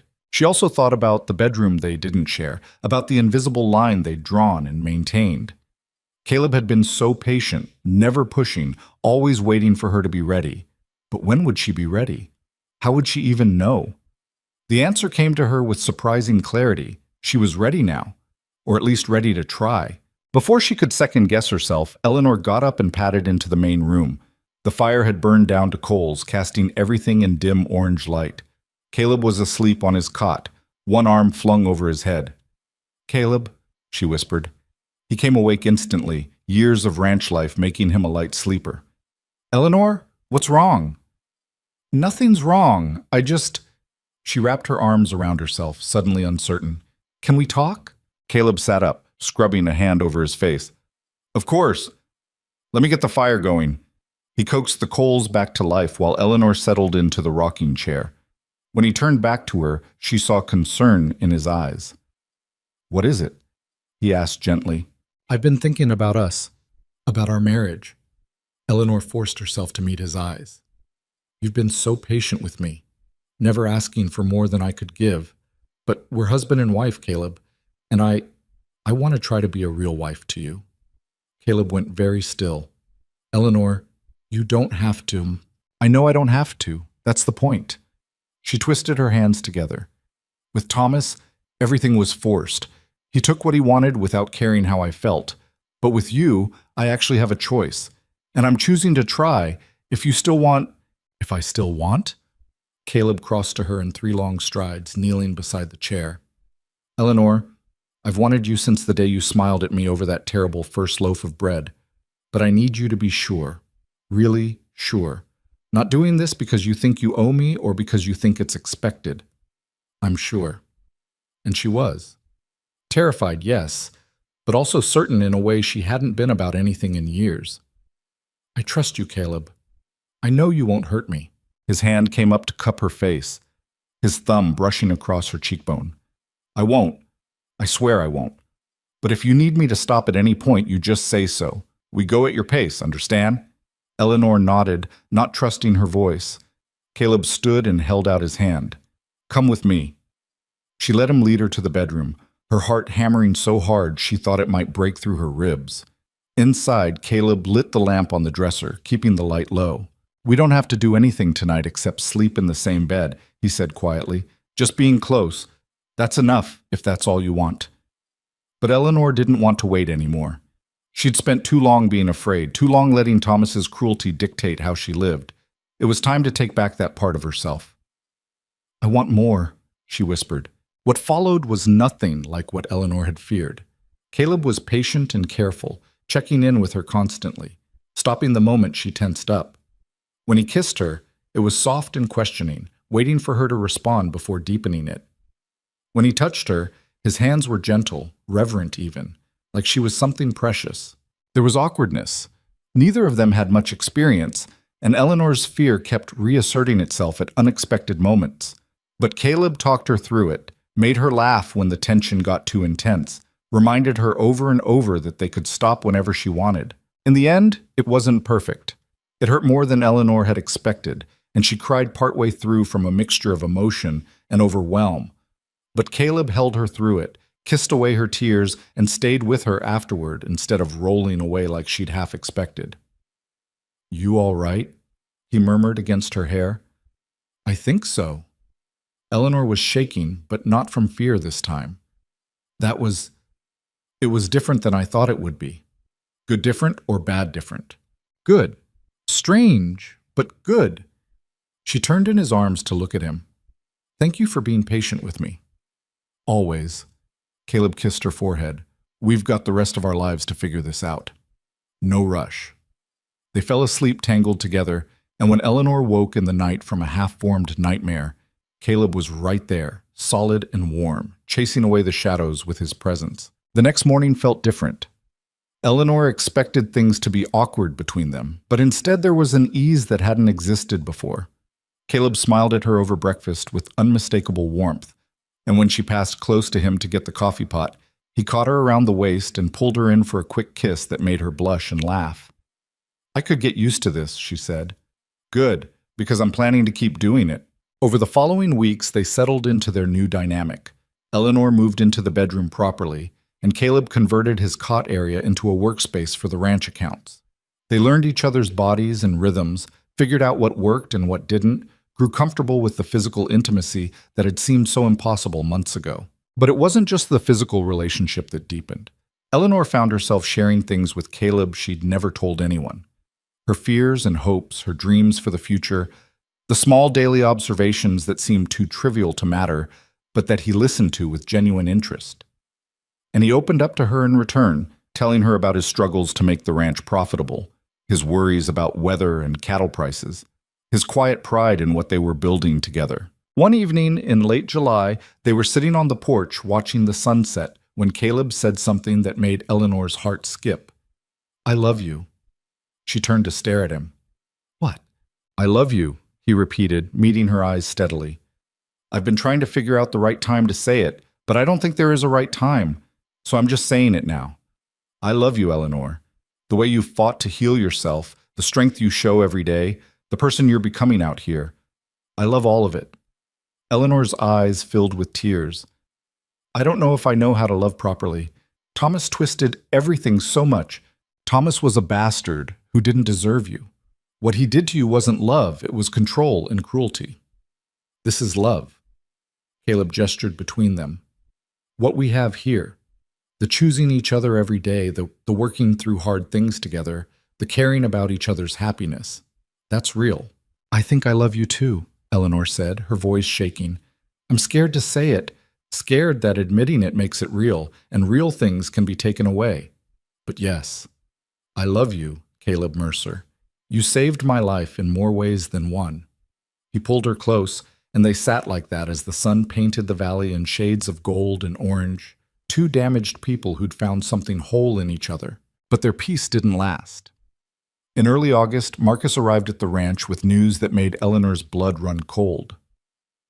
"There's a man in town asking questions about you," he said without preamble. "Showed up yesterday at the general store, flashing money around, wanting to know about Caleb Mercer and his new wife." "What did people tell him?" Caleb's voice had gone hard. "Not much. Most folks don't cotton to strangers poking into private business, but he's persistent, and he's got money to loosen tongues." Marcus looked at Eleanor apologetically. "He matches the description of that investigator who came here in May. Could be he's back, or could be someone else from Boston." "Thomas," Eleanor whispered. "He sent someone else. He's not going to stop." Caleb's arm came around her shoulders. "Then we'll deal with whoever comes, same as before." But Eleanor shook her head. "You don't understand. Thomas doesn't give up. If threats don't work, he'll try something else. He'll find a way to hurt you to get to me." "Let him try." Caleb's voice was steel. "I meant what I said, Eleanor. You're my wife. That means something out here, and I'll defend it." "We should get the sheriff involved," Marcus suggested. "Let him know what's going on. Make it official that Eleanor's here by choice, and anyone trying to take her is breaking the law." Caleb nodded slowly. "That's not a bad idea. Tomorrow we'll ride into town and talk to Sheriff Morrison. In the meantime, Marcus, can you spread the word? If anyone else comes asking questions, they should be told to talk to us directly." After Marcus left, Eleanor couldn't settle. She paced the cabin, her old anxieties flooding back with a vengeance. What if he sends men to just take me? What if he hurts you? What if... Caleb caught her mid-pace, his hands on her shoulders. "Stop. You're spiraling." "I have good reason to spiral. You don't know what he's capable of." "Then tell me." Caleb guided her to sit. "Tell me everything, so I know what we're up against." So Eleanor did. She told him about Thomas's connections in Boston, about the judge who was his personal friend, about the politician who owed him favors, about how Thomas saw the world, how in his mind people were either useful or obstacles, and obstacles needed to be removed. "He won't come himself," she said. "He'll send men, probably claim I'm mentally unfit or that you coerced me into marriage. He'll make it look legal, respectable, while destroying everything I've built here." Caleb listened to it all without interrupting. When she finished, he was quiet for a long moment. "He sounds like the kind of man who's never been told no," he said finally, "who's used to getting his way through money and influence." "Yes. Well, he's about to learn that none of that matters out here. This isn't Boston. This is Colorado territory, and things work differently." Caleb stood, crossing to the gun cabinet. "But we're not taking chances. From now on, you don't go anywhere alone. If I'm out with the herd, you stay close to the house with the rifle loaded, and we get that sheriff involved immediately." The next morning, they rode into town together. Sheriff Morrison was a grizzled man in his 60s who'd been enforcing law in the territory for decades. He listened to their story with thoughtful attention, occasionally scratching notes on a piece of paper. "So this cousin of yours, he's claiming guardianship even though you're married?" Morrison asked Eleanor. "Yes, sir. Or he was. I don't know what he's claiming now." "Well, the law's pretty clear. Marriage emancipates a woman from her guardian's control, especially at your age. You're 22, you said." "Yes." "Then legally, Thomas Whitmore has no claim on you whatsoever." Morrison leaned back in his chair. "Now, that doesn't mean he won't try something underhanded. Rich Eastern men sometimes think they can buy their way around frontier law. But I'll make sure everyone knows the situation. If anyone tries to take you by force or claims to have legal authority, they'll be arrested for kidnapping." Some of the tension eased from Eleanor's shoulders. "Thank you, Sheriff. Don't thank me yet. Best thing you can do is stay vigilant. Keep that rifle close and don't trust strangers." Morrison looked at Caleb. "You got enough hands at the ranch to keep watch?" "Just Marcus a few days a week, but I can manage." "Might want to hire on another hand or two, just temporarily. Having more people around makes you less of an easy target." They left the sheriff's office with a plan in place, but Eleanor couldn't shake the feeling that something bad was coming. The other shoe, finally dropping. She wasn't wrong. 2 weeks later, on a sweltering August afternoon, 3 men rode up to the ranch. Eleanor saw them coming from the kitchen window, and her blood turned to ice. The man in the center was Thomas Whitmore himself. Eleanor's hands went numb, the dish she'd been washing slipping from her fingers and shattering in the basin. Through the window, she watched Thomas dismount with the casual grace of a man who'd never doubted his right to go wherever he pleased. The 2 men flanking him looked like hired muscle dressed up in respectable clothes, their eyes scanning the property with professional assessment. She couldn't breathe, couldn't move. 3 years of terror came flooding back in a single moment, turning her legs to water and her mind to static. "Eleanor?" Caleb's voice came from the doorway. He'd been in the barn. "What's—" He saw her face and crossed the room in 2 strides, following her frozen stare out the window. His whole body went rigid. "Get the rifle," he said quietly, "then go to the bedroom and lock the door." "No." The word scraped out of Eleanor's throat. "No, if I hide, he wins. He's here because of me. I have to face him." "Eleanor, I have to." She turned to look at Caleb, saw the fear and fury warring in his expression. "But I need you beside me, please." Caleb pulled her against him for one fierce moment. "All right. But you stay behind me, and if things go bad, you run. You take Willow and you ride to Marcus's place and you don't look back, understand?" Eleanor nodded against his chest, even though she knew she'd never be able to do it. She wouldn't leave him to face Thomas alone. They went out onto the porch together just as Thomas reached the bottom step. Up close, he looked exactly as Eleanor remembered, impeccably dressed despite the long journey, his iron gray hair perfectly combed, his cold blue eyes assessing everything with the calculating precision of a man used to finding weaknesses. Eleanor. His voice was smooth, cultured, completely devoid of warmth. You've led me on quite a chase. Mr. Whitmore. Caleb stepped slightly in front of Eleanor, his body language protective without being overtly aggressive. You're on my property. State your business or leave. Thomas's gaze flickered to Caleb with barely concealed disdain. Your property. How quaint. He pulled a folded document from his coat. I have a court order from the Commonwealth of Massachusetts demanding the return of my ward, Eleanor Whitmore, who was taken from my care under fraudulent circumstances. Eleanor Mercer, Caleb corrected, his voice hard. And she wasn't taken from anywhere. She chose to leave, chose to marry me, and chose to stay here.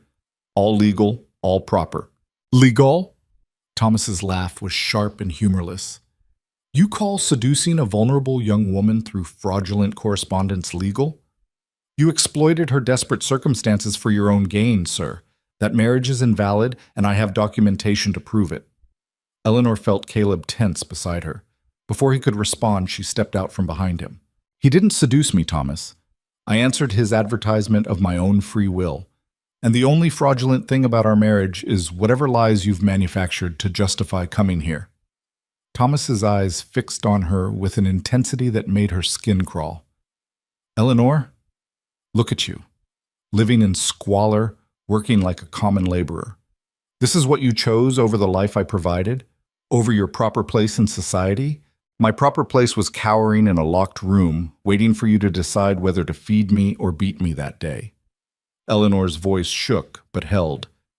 You call this squalor. I call it freedom. Something dangerous flickered across Thomas's face. Watch your tongue, girl. You're confused, traumatized from this man's manipulation. That's why I've brought Dr. Hendricks.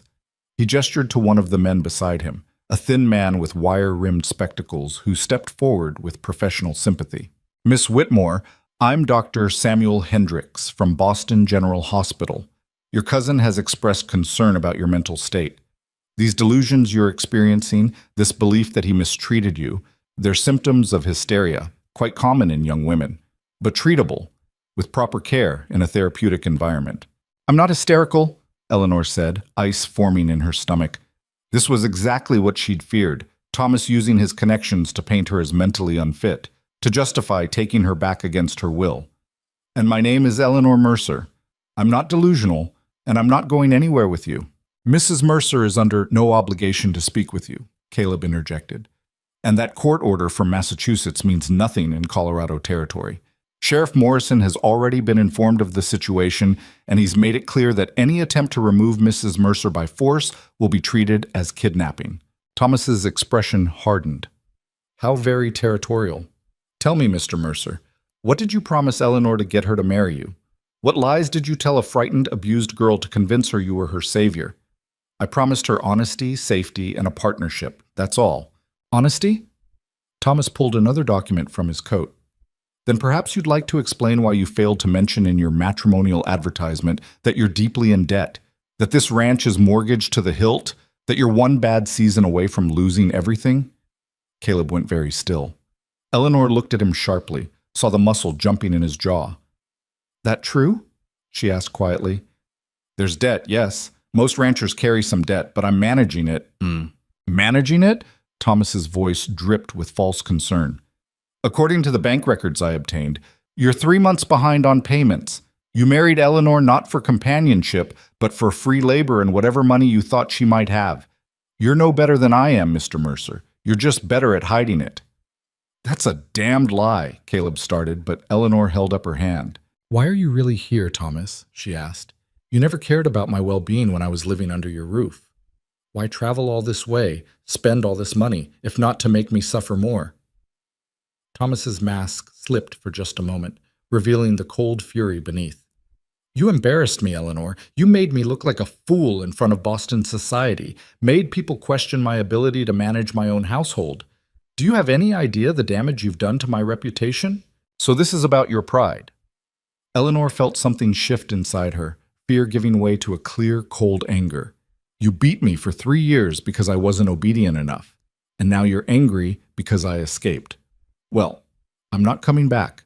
You can take your court orders and your bought doctor and leave. I'm not leaving without you.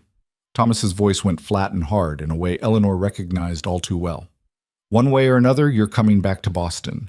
Either you come willingly and I'll be lenient, or you come by force and face consequences you can't imagine. The third man, who'd been silent until now, moved his coat aside slightly to reveal a holstered pistol. Caleb saw it and shifted position, putting himself more directly between Eleanor and the threat. You're threatening us now? Caleb's voice had gone quiet and dangerous. On my own land? I'm stating facts, Thomas said. You're an insignificant rancher in the middle of nowhere with no real resources or connections. I have lawyers, judges, politicians in my pocket. I can make your life very difficult, Mr. Mercer. Or I can make this easy. Return Eleanor to my care, accept this compensation for your trouble. He pulled out a bank draft, and we all walk away satisfied. I'm not a horse you can buy back, Eleanor said, her voice shaking with rage now instead of fear. I'm a person, a grown woman who made her own choices, and you have no power over me anymore. Thomas's eyes narrowed. Dr. Hendricks, please note for your official report that the patient is exhibiting severe agitation and delusional thinking. She genuinely believes she has agency in this situation, which clearly demonstrates the extent of her mental deterioration. You bastard, Eleanor breathed. You're going to have me committed. That's your plan. It's for your own good, dear cousin. The wilds of Colorado have clearly damaged your fragile mind, but with proper treatment at the asylum in Boston, you'll recover. Might take months, possibly years, but eventually you'll be grateful I saved you from this squalor. The world seemed to tilt. An asylum. He was going to lock her away, drug her into compliance, keep her imprisoned indefinitely under the guise of medical care. It was worse than anything she'd imagined. Over my dead body, Caleb said, and there was nothing civilized left in his voice. Thomas smiled, a cold expression that never reached his eyes. That can be arranged as well, Mr. Mercer. I hear ranching is dangerous work. Accidents happen all the time. The armed man's hand moved closer to his pistol. Eleanor saw it happening in slow motion, saw the violence about to unfold, saw the choice she had to make. She could let Caleb fight her battle and possibly die for it, or she could surrender and at least keep him alive. Wait, the word tore out of her. Wait, if I go with you. If I come back to Boston voluntarily, you leave Caleb alone. You don't hurt him. Don't try to ruin him financially. Nothing. Eleanor, no. Caleb grabbed her arm. That's acceptable, Thomas said smoothly. Give me your word you'll come peacefully, and Mr. Mercer can return to his failing ranch unmolested. Eleanor looked at Caleb, memorizing his face, the fear and fury and desperate love written all over it. I'm sorry, she whispered. I can't let him kill you. I can't. Don't do this. Caleb's grip tightened on her arm. We'll fight him together. We'll get the sheriff. There isn't time. You saw that gun. Eleanor's eyes filled with tears. I love you. Remember that, no matter what happens. I love you, and you saved me, even if it's only for a little while. She started to step off the porch, but Caleb yanked her back against him, his arm like an iron band around her waist. No, he said flatly. You're not going. I don't care what threats he makes. I won't let him take you. How touching, Thomas said dryly. But ultimately pointless. Rogers, if you would... The armed man reached for his pistol, and Caleb shoved Eleanor behind him, reaching for his own weapon. Everything happened at once. Rogers drawing, Caleb pulling his gun, Eleanor screaming, Thomas stepping back with calculated calm. The shot that rang out didn't come from any of them. Rogers dropped his pistol with a yelp, clutching his hand where blood bloomed through his fingers. On the ridge above the ranch, Marcus stood with a rifle, and beside him were Sheriff Morrison and 2 deputies. Drop the weapon, Morrison called out, starting down the slope with his men. All of you, stay right where you are. Thomas's face went through several rapid transformations: surprise, anger, calculation. By the time the sheriff reached them, he'd settled on righteous indignation. Sheriff, thank goodness you're here. This man, he pointed at Caleb, has been holding my ward against her will, and when I attempted to retrieve her, his associate shot my man without provocation. That's interesting, Morrison said. his weathered face unreadable. Because what I saw from up on that ridge was your man drawing on an unarmed couple on their own property. That's assault at minimum, attempted murder if I'm feeling uncharitable. He turned to Rogers, who was still clutching his bleeding hand. You'll want Doc Patterson to look at that. Deputy Clark, escort this gentleman to town and make sure he gets medical attention. Then lock him up for attempted assault. You can't, Thomas started. I can, and I am. Morrison's voice hardened. We do things different out here, Mr. Whitmore. You might have fancy lawyers and court orders back east, but in Colorado territory, we take a dim view of men who threaten women and brandish weapons on other folks' land. I have legal documentation. Let me see it. Thomas handed over the court order with barely concealed fury. Morrison read it slowly, then looked at Dr. Hendricks. You a real doctor? Of course I am. I'm a respected physician in Boston. And you're prepared to testify that Mrs. Mercer is mentally incompetent based on what, exactly? You've been on this property all of 5 minutes. Hendricks shifted uncomfortably. Mr. Whitmore provided extensive documentation of her condition. Documentation he wrote himself, I'm guessing. Morrison handed the papers back to Thomas. This order isn't worth the paper it's printed on in Colorado. Mrs. Mercer is a legal adult who entered into lawful marriage. Her husband is standing right here saying she's competent and present of her own free will. Unless you've got the president himself signing off on kidnapping her across state lines, you've got no authority here. I'll appeal to the territorial governor, Thomas said, his voice tight with barely controlled rage. I'll make such trouble for this backwater excuse for law enforcement that— You do that, Morrison interrupted. In the meantime, you're going to get on your horses and ride back to Denver, and you're going to leave the Mercers alone. If I see you on their property again without a proper warrant from a Colorado court, I'll arrest you myself for trespassing and harassment. We clear? Thomas looked at Eleanor with such venom that she took an involuntary step back. This isn't over, dear cousin. You may think you've won, but I promise you— That sounded like a threat, Mr. Whitmore. Morrison's hand moved to his own pistol. Want to rethink that statement? For a long moment, Thomas just stared at Eleanor. Then he turned on his heel and stalked toward his horse. Dr. Hendricks followed, looking relieved to be leaving. I'll be watching you both, Thomas said as he mounted. Any misstep, any scandal, anything I can use, I'll be waiting. Then he spurred his horse and rode off, leaving only dust and the deputy escorting the injured Rogers toward town. Eleanor's legs gave out. She would have collapsed if Caleb hadn't caught her, holding her up while she shook so hard her teeth rattled. It's all right, he murmured into her hair. He's gone. You're safe. I've got you. How did you know? Eleanor asked Morrison through chattering teeth. How did you know to come? Marcus here sent word this morning that strangers were asking after you in town, matching the description of your cousin. Figured I'd better ride out and check on things.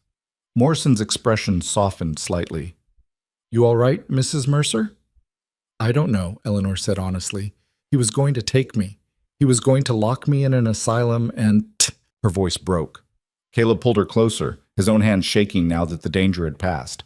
Morrison cleared his throat. I'll file a report about what happened here. Get it on record. If Whitmore tries anything else, we'll have documentation. In the meantime, I'd suggest you both stay alert. Men like that don't give up easy. After the sheriff and his deputies left, Marcus came down from the ridge, his rifle still in his hands. That was some shooting, Caleb said roughly. Thank you. Couldn't let him draw on you. Marcus looked at Eleanor with concern.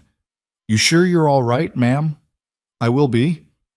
Eleanor tried to smile and failed. Eventually, Marcus helped them move through the rest of the day in a haze. Eleanor couldn't stop shaking, couldn't focus on anything. Thomas's face kept appearing in her mind, that cold promise of retribution. Caleb stayed close, touching her shoulder or hand every few minutes like he needed to reassure himself she was still there. That night, after Marcus had gone home and they were alone in the cabin, Eleanor broke down completely. Great racking sobs that tore out of her chest, months of fear and tension finally finding release. Caleb held her through it, rocking her gently, not trying to fix it or make it stop. I almost left with him, she gasped between sobs. I was going to go back just to keep you safe. I know. And I would never have forgiven myself if you had. Caleb's voice was rough. When I saw you stepping toward him, when I realized you were going to sacrifice yourself, Eleanor, I can't lose you. I can't. You almost did. If Marcus and the sheriff hadn't come, but they did. We're all right. We're safe. For now. Eleanor pulled back to look at him, tears still streaming down her face. You heard what he said. He's going to keep coming after us. Keep trying to destroy what we've built here. And the things he said about your debt, is that true? Are you about to lose the ranch? Caleb's face closed off. It's complicated. Don't. Eleanor grabbed his shirt. Don't shut me out now. We're supposed to be partners, remember? Tell me the truth. He was quiet for a long moment, then sighed. I'm 3 months behind on the mortgage. Had a bad season last year, lost some cattle to disease and predators, and I haven't recovered. I was hoping this year would be better, that I could catch up, but then you spent money on train fare for me, on clothes and supplies. Eleanor felt sick. I've been another expense you couldn't afford. No. Caleb's voice was fierce. Don't even think that. You're not an expense. You're my wife. And yes, things are tight financially, but we'll figure it out. We always do. How much do you owe? Eleanor? How much? Caleb named a figure that made Eleanor's stomach drop. It was more than she'd imagined, more than they could possibly earn from one season's cattle sales. What happens if you can't pay? She asked quietly. The bank forecloses, they take the ranch, sell the land and cattle to cover the debt. We'd have nothing. Where would we go? I don't know. Find work somewhere, I suppose. Start over. But the defeat in his voice told Eleanor how much that idea cost him. This ranch was everything to Caleb, his dream, his purpose, his home. Eleanor stood abruptly, pacing the cabin like a caged animal. Her mind was racing, turning over possibilities, trying to find a solution to the impossible situation they were in. There has to be something we can do, she said. Some way to earn enough money to catch up on payments. In 3 months? Eleanor, be realistic. Even if we sold every head of cattle I own, it wouldn't be enough. And then we'd have nothing to rebuild with. What about taking out another loan? No bank is going to lend to someone who's already in default. Caleb rubbed his face tiredly. I've thought about this from every angle. Trust me. There's no good solution. Eleanor stopped pacing, an idea forming. A terrible idea that made her feel sick even considering it, but possibly their only option. What if I went back? She said quietly. Caleb's head snapped up. What? To Boston. Not to Thomas, but to the house. There are things there that belong to my parents, jewelry and silver that Thomas kept after they died. Legally, it should have come to me. If I could get to it, sell it. Absolutely not.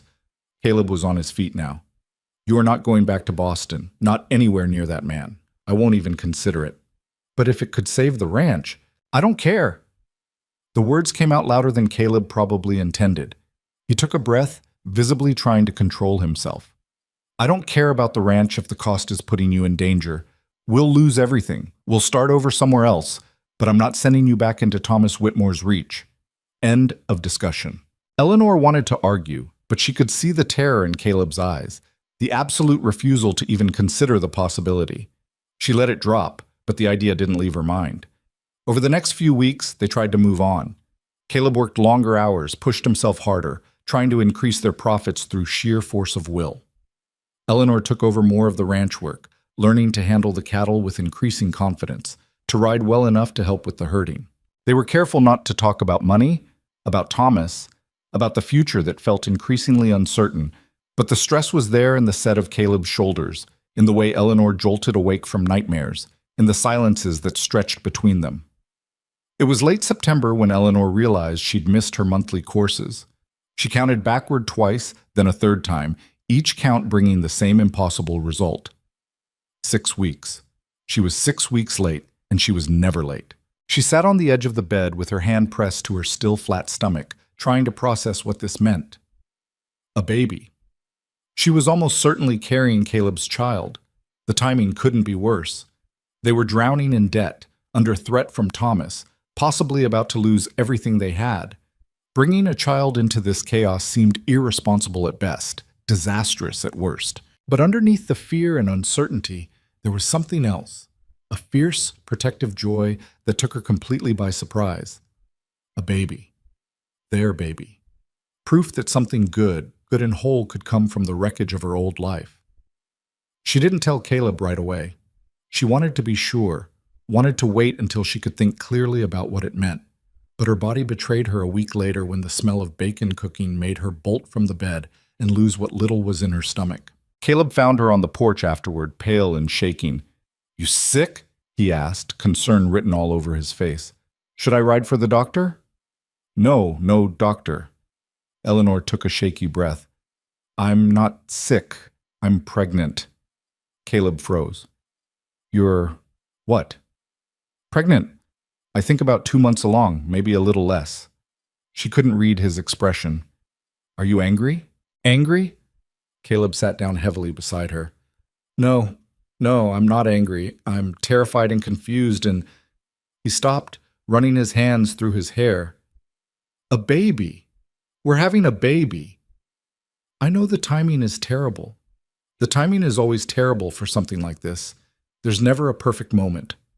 Caleb turned to look at her, and despite everything, there was wonder in his eyes. "But we're having a baby, Eleanor. That's incredible. You're not upset? Even with everything else going on?"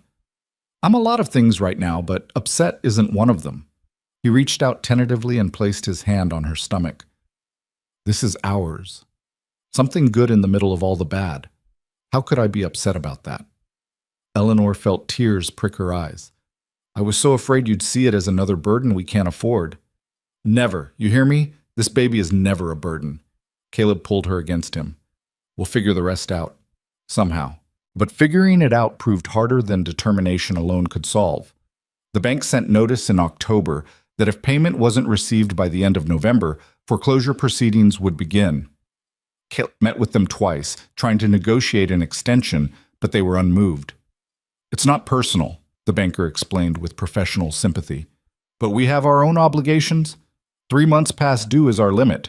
Eleanor watched Caleb retreat further into himself after that meeting, saw him working from before dawn until after dark, driving himself to exhaustion, trying to save something that was already slipping through their fingers. She tried to help, but the pregnancy had brought waves of fatigue that left her dizzy and weak. In early November, Eleanor woke to find Caleb gone, and a note on the table saying he'd ridden to Denver to try one last time to secure a loan from a different bank. She was supposed to stay home and rest, the note said. Marcus would check on her later, but Marcus didn't come. And as the day wore on with no sign of Caleb, Eleanor's unease grew into full-blown anxiety. When darkness fell and he still hadn't returned, she knew something was wrong. Caleb would never stay overnight in Denver without getting word to her somehow, which meant either something had happened to him or Thomas had made his move. Eleanor spent a sleepless night pacing the cabin with the rifle in her hands, starting at every sound. At first light, she was saddling Willow when Marcus finally arrived, his face grim. "Mrs. Mercer, you need to come with me. There's been trouble in town." Eleanor's heart stopped. "Caleb? He's alive, but he's hurt. There was a fight at the saloon last night. Some men jumped him, said he owed them money from a card game, but..." Marcus shook his head. "It was orchestrated, ma'am. I'd bet my life on it. Your cousin's doing." Eleanor didn't wait to hear more. She climbed onto Willow and kicked her into a gallop, leaving Marcus to follow. The ride to town usually took an hour. She made it in 40 minutes, pushing the mare harder than she should have. She found Caleb at Doc Patterson's office, sitting on an examination table with his shirt off, revealing a landscape of bruises across his ribs and back. His left eye was swollen nearly shut, and there was a gash across his cheekbone that had been stitched closed. "Eleanor," his voice was rough. "You shouldn't be here. You should be resting." She crossed the room and wrapped her arms around him as carefully as she could, mindful of his injuries. "Don't you dare tell me to rest when you look like this. What happened?" "3 men cornered me in the alley behind the saloon, said I owed them money, started beating me before I could explain I'd never played cards with them in my life." Caleb winced as he shifted position. "If the sheriff hadn't heard the commotion and broken it up, they might have killed me." "Thomas sent them," Eleanor said flatly. "This is his way of punishing us without getting his own hands dirty." "That's what I figure too, but I can't prove it, and the men claim they don't know anyone named Whitmore." Caleb's good eye fixed on her. "He's escalating, Eleanor. It's not enough to threaten us anymore. He wants to hurt us, destroy us completely." Doc Patterson cleared his throat from the doorway. Nothing broken, fortunately, but you're going to be sore for weeks. Keep those ribs wrapped and don't do any heavy lifting until the bruising fades. I'm a rancher, Doc. Heavy lifting is the job. Then find someone else to do it for a while, or you'll make the injury worse. Patterson's eyes moved to Eleanor. And you, young lady, should not be riding horses in your condition. You want to risk that baby? Eleanor's hand went instinctively to her stomach. I had to know he was all right. Well, now you know, both of you, get some rest. And Caleb, I mean it about no heavy work. Marcus can handle things for a while. The ride back to the ranch was quiet and tense. Caleb could barely sit upright in the saddle, and Eleanor kept looking over at him, terrified he'd fall. When they finally made it home, she helped him inside and into bed over his weak protests. This is ridiculous, he muttered. I'm fine. You're not fine. You're beaten half to death because of me. Eleanor's voice cracked. This is all my fault. If I hadn't run away, if I'd just stayed in Boston, then you'd be in an asylum or dead by now, and I'd still be alone in this cabin wishing I had the courage to place that advertisement. Caleb caught her hand. None of this is your fault, Eleanor. Thomas Whitmore is a monster, and what he does is on him, not you. But he's winning. The words tasted like ash. He's going to keep hurting you until I break, until I give up and go back. And now with the baby coming, with the ranch about to be foreclosed, I don't see how we win this. We don't give up, Caleb said fiercely. That's how we win. We hold on. We fight. We refuse to let him destroy what we've built. But even as he said it, Eleanor could see the doubt in his eyes, could see that he was running out of ideas, out of options, out of hope. That night, while Caleb slept fitfully from the laudanum Doc Patterson had given him for the pain, Eleanor sat at the table and made a decision. She wrote 2 letters by candlelight, one to Caleb, one to the bank. Then she packed a small bag with the essentials and counted out what little money they had saved. It wasn't enough for a train ticket all the way to Boston, but it would get her part way. She'd figure out the rest as she went. She was going back, not to surrender to Thomas, but to get what was rightfully hers, her parents' jewelry and valuables that Thomas had stolen. Enough to pay off Caleb's debt and save the ranch. Enough to give their child a secure future. It was dangerous, possibly suicidal. Thomas would be watching for her, waiting. But Eleanor had learned a few things in her months on the ranch. She'd learned to be brave, to fight back, to protect what mattered. And what mattered most was making sure Caleb and their baby had a home to come back to. She kissed Caleb's forehead gently, careful not to wake him, and whispered against his skin, I love you. I'm sorry, but I'm going to fix this. Then Eleanor Mercer walked out into the November darkness, climbed onto Willow, and rode toward Denver without looking back. Eleanor made it as far as the outskirts of Denver before the reality of what she'd done hit her like a physical blow. She'd left Caleb injured and drugged with laudanum, had abandoned him without even saying goodbye properly. He'd wake up alone, would read her letter and know exactly where she'd gone, and there would be nothing he could do to stop her. The guilt was crushing, but so was the necessity. Someone had to do something, and Caleb was in no condition to travel. This was on her. She sold Willow to a livery stable owner for less than the mare was worth, guilt twisting her stomach at the betrayal, but needing the money more than sentiment. The man agreed to send word to Caleb about where the horse was, at least. It was something. The train ticket to Omaha took most of her funds. From there, she'd have to find work, earn enough for the next leg. It would take weeks, maybe longer, but she had no other choice. The journey east was brutal. November had brought early winter storms, and the train got stuck twice in snowdrifts, adding days to the trip. Eleanor spent those delays in frigid depots, rationing the little food she'd brought, trying not to think about Caleb waking up to find her gone, trying not to imagine his face when he read the letter explaining why she'd left. In Omaha, she found work at a boarding house washing linens and serving meals. The owner, a war widow named Mrs. Chen, took one look at Eleanor's pale face and shaking hands and offered room and board in addition to wages. You're running from something, Mrs. Chen said bluntly on Eleanor's first night. Don't bother denying it. I know the look. I'm running toward something, Eleanor corrected quietly, trying to fix a mistake. Mrs. Chen didn't push for details, and Eleanor was grateful. She worked 12-hour days, her hands chapped raw from lye soap, her back aching from hauling heavy loads. The pregnancy made everything harder. She had to disappear several times a day to be sick, had to force herself to eat even when her stomach rebelled. It took 3 weeks to save enough for the next train ticket.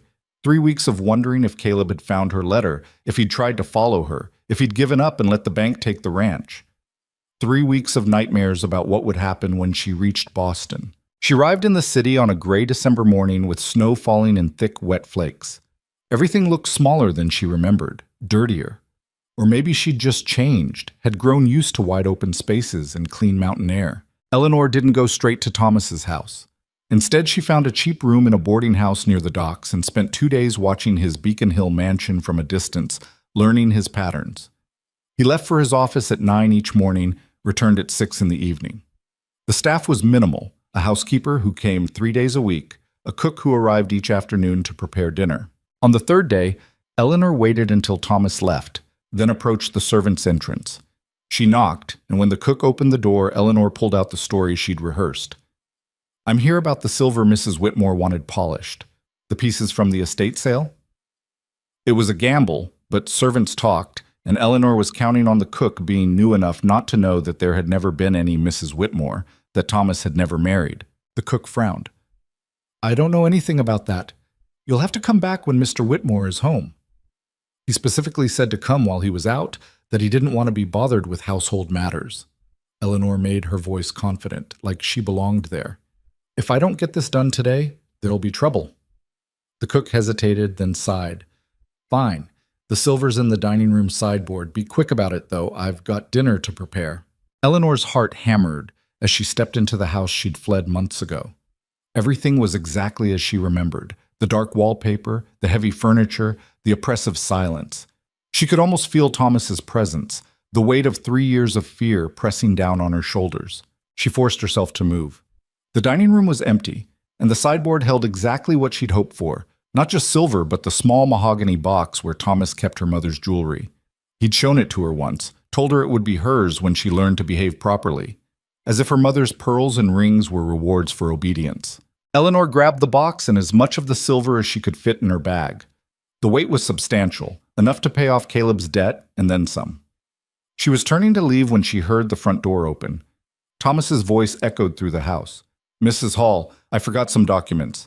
I'll just be a moment." Eleanor's blood turned to ice. She looked around frantically for somewhere to hide, but the dining room had no closets, no good cover. If Thomas came in here, she didn't think. Just ran for the servants' stairs, taking them 2 at a time, her bag banging against her hip. Behind her, she heard Thomas call out, "Mrs. Hall, was someone in the dining room?" Eleanor burst through the door at the top of the stairs and found herself in the second-floor hallway. Her old bedroom was 3 doors down. She ducked inside and locked the door, pressing her back against it while her heart tried to beat its way out of her chest. Thomas's footsteps came up the main staircase. "Eleanor, is that you?" How did he know? Had the cook told him? Had he seen her from the window? "I know you're here." Thomas's voice was cold, controlled. "I've been expecting you, actually.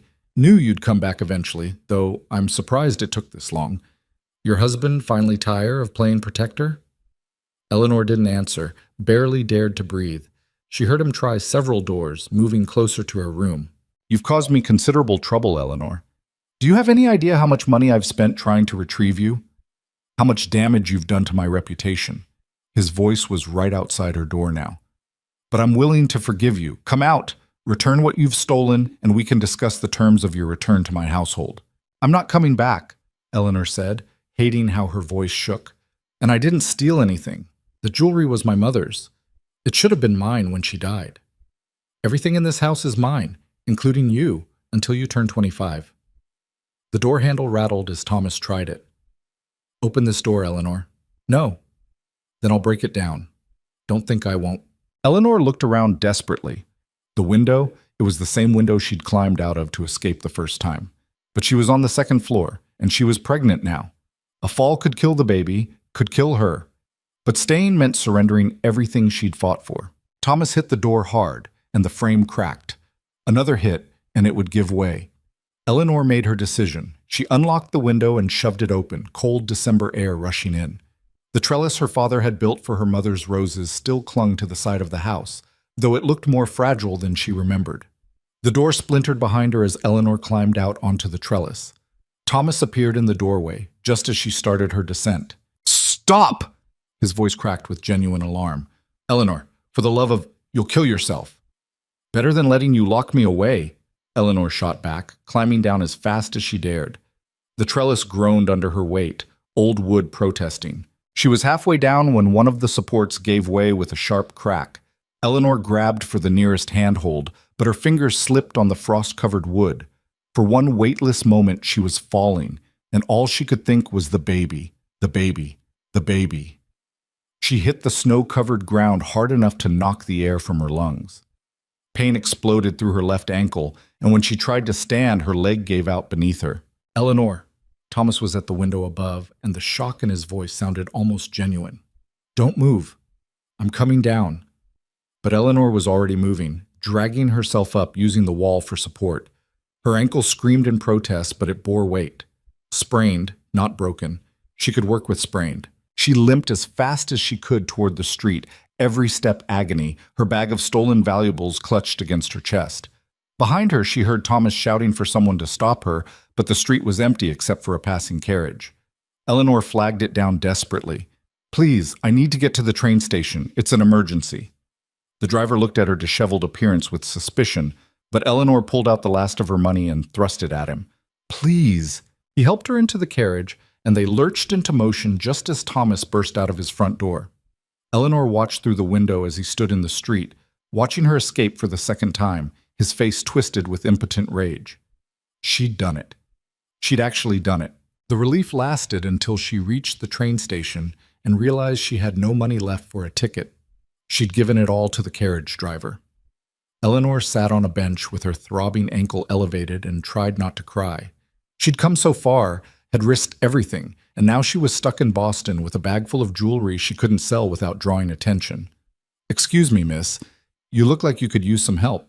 Eleanor looked up to find an elderly woman standing beside her bench, concern written on her weathered face. "I'm fine," Eleanor said automatically. "You're crying and holding your ankle, and you look about 2 seconds from passing out. That's not fine in my book." The woman sat down beside her. "I'm Margaret Patterson. My son's the station master here. What's your story?" Something about the woman's no-nonsense kindness broke through Eleanor's defenses. "I need to get back to Colorado Territory, but I don't have money for a ticket. I have valuables I could sell, but you're afraid whoever you're running from will find you if you try to sell them in Boston." Margaret nodded like this made perfect sense. "How much do you need?" "I can't ask you for money. You didn't ask. I offered. How much?" Eleanor named the price of a ticket to Denver. Margaret pulled out her coin purse without hesitation and counted out bills. "This is too much," Eleanor protested. "I couldn't possibly—" "Consider it a loan. When you get settled, you send it back to Margaret Patterson, care of Boston Central Station." The old woman pressed the money into Eleanor's hands.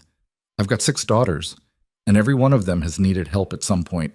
Us women have to look out for each other." Eleanor's eyes filled with tears. "Thank you. Thank you. Just get yourself home safe and get that ankle looked at when you can." The train west left within the hour. Eleanor sat in the passenger car with her injured ankle propped on her bag and watched Boston disappear behind her.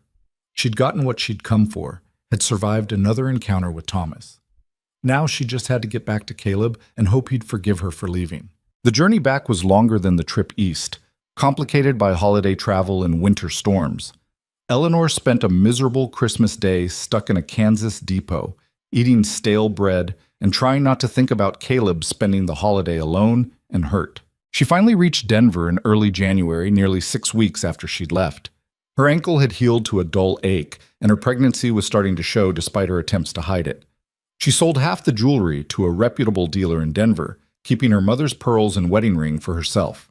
The amount was more than enough to pay off Caleb's mortgage with money left over. Eleanor paid the bank directly, got the receipt marked paid in full, and only then allowed herself to believe she'd actually succeeded.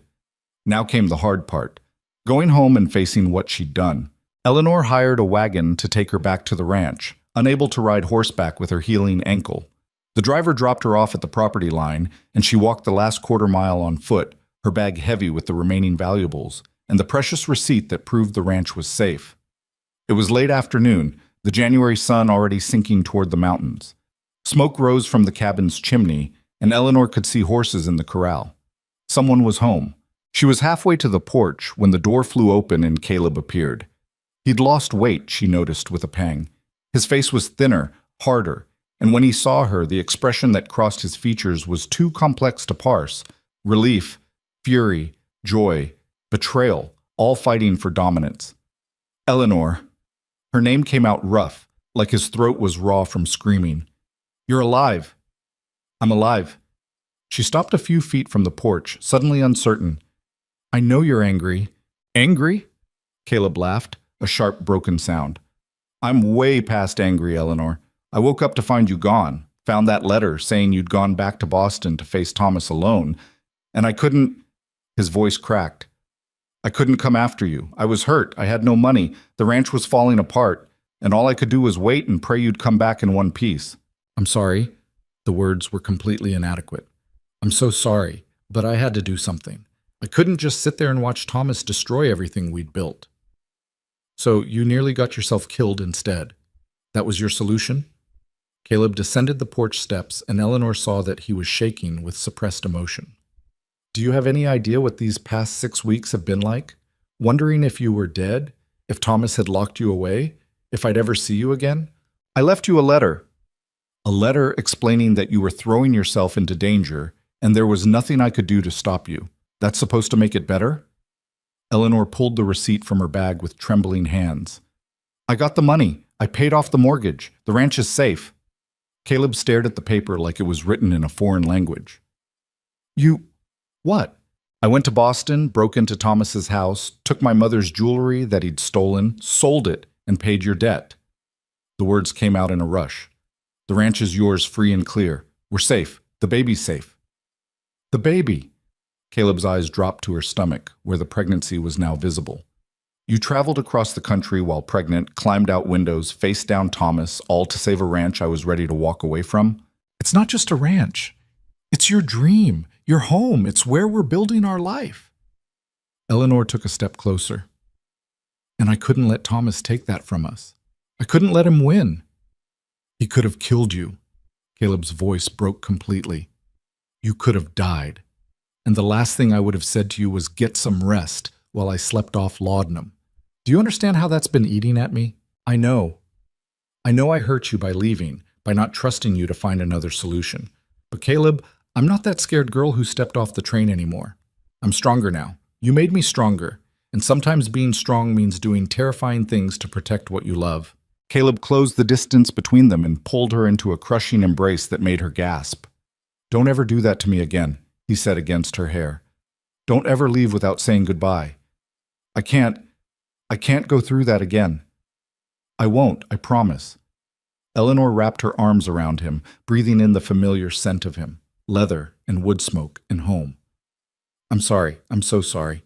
They stood like that for a long time, holding each other while the January wind howled around them. Finally, Caleb pulled back enough to look at her face. Tell me what happened. Everything. So Eleanor did. She told him about the journey east, about Mrs. Chen and Margaret Patterson, about breaking into Thomas's house and climbing out the window, about her injured ankle and the desperate flight to the train station. She left nothing out, even the parts that made her look foolish or reckless. When she finished, Caleb was quiet for a long moment. Then he said, You're right that you're not the same person who arrived here. That woman would never have had the courage to do what you just did. Is that a compliment or criticism? Both, I think. A ghost of a smile crossed his face. I'm proud of you and furious with you in equal measure. Probably going to feel that way for a while. That's fair. Eleanor touched his face gently. How are you?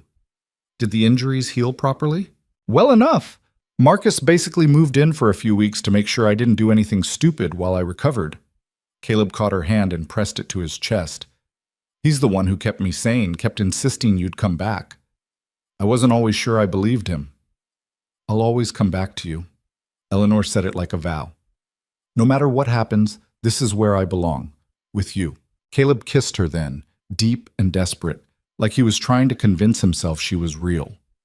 When they finally broke apart, Both of them were crying. "Come inside," he said roughly. "You're freezing and you need to rest. We can figure out the rest later."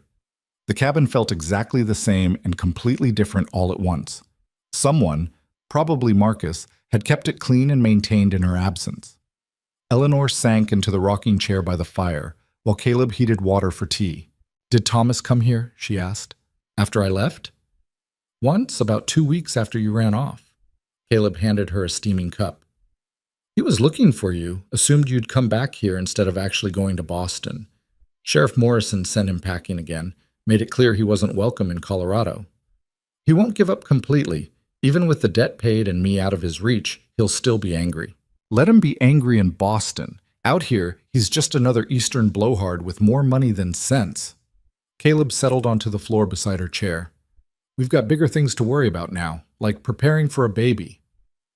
"The baby?" Eleanor's hand went to her stomach instinctively. "I felt it move on the train. Just little flutters, but it was real." "When are you due?" "Late May or early June, I think. It's hard to know exactly." Caleb rested his hand over hers on her stomach, and they sat like that in comfortable silence while the fire crackled. After the chaos and fear of the past months, the simple domesticity felt almost miraculous. Over the next few weeks, they settled back into the rhythms of ranch life. Eleanor was slower now, tiring easily, but she helped where she could. Caleb was protective to the point of being overbearing, barely letting her lift anything heavier than a book. "I'm pregnant, not made of glass," she protested one morning when he tried to stop her from gathering eggs. "I know, but you just got back from nearly dying multiple times, so forgive me for being careful." They argued about it, made up, argued again. It was normal and infuriating and completely wonderful. They were learning how to be married for real now, not just surviving crisis after crisis, but actually building a life together. In February, a letter arrived from Boston. Eleanor's hands shook as she opened it, afraid it was from Thomas. Instead, it was from Margaret Patterson. "Dear Eleanor, I hope this letter finds you safe at home. I wanted you to know that Thomas Whitmore came to the station asking about you. I told him I'd never heard your name. He didn't believe me, but there was nothing he could do about it. I also wanted you to know that word is spreading in Boston about his treatment of you. Several young women have come forward with similar stories about his cruelty. The man is losing his standing in society, slowly but surely. Sometimes justice takes time, but it comes. Be well, and don't worry about repaying that loan. Consider it a gift from one survivor to another. Margaret." Eleanor read the letter to Caleb, her voice breaking on the last lines. "He's facing consequences. After all this time, people are actually seeing him for what he is." "Good," Caleb said fiercely. "He deserves worse, but it's a start." March brought early spring to the valley, and with it, new life. The cattle calved successfully, and Caleb hired 2 additional hands to help with the expanding operation. With the debt gone, he could actually invest in improvements: new fencing, a larger barn, more breeding stock. Eleanor watched him come back to life, saw the stress and fear fade from his face as he realized they were actually going to make it. The ranch was thriving, they had money saved, and a baby was coming. Against all odds, they'd built something real. One evening in late April, Eleanor was sitting on the porch watching the sunset when she felt a sharp, cramping pain low in her abdomen. She gasped, her hand going to her stomach. "What is it?" Caleb was beside her instantly. "The baby?" "I don't know." "Maybe?" Another cramp hit, stronger this time. Caleb, I think something's wrong." They rode to town in the wagon, Caleb pushing the horses harder than was probably safe. Doc Patterson examined Eleanor and emerged from his office with a reassuring smile. "False labor. Common in first pregnancies, especially this close to the due date. The baby's fine, just getting ready to make an appearance soon." "How soon?" Eleanor asked. "Could be days, could be weeks. But I'd stay close to home if I were you." The baby came 2 weeks later, on a warm May evening when the valley was painted gold with sunset.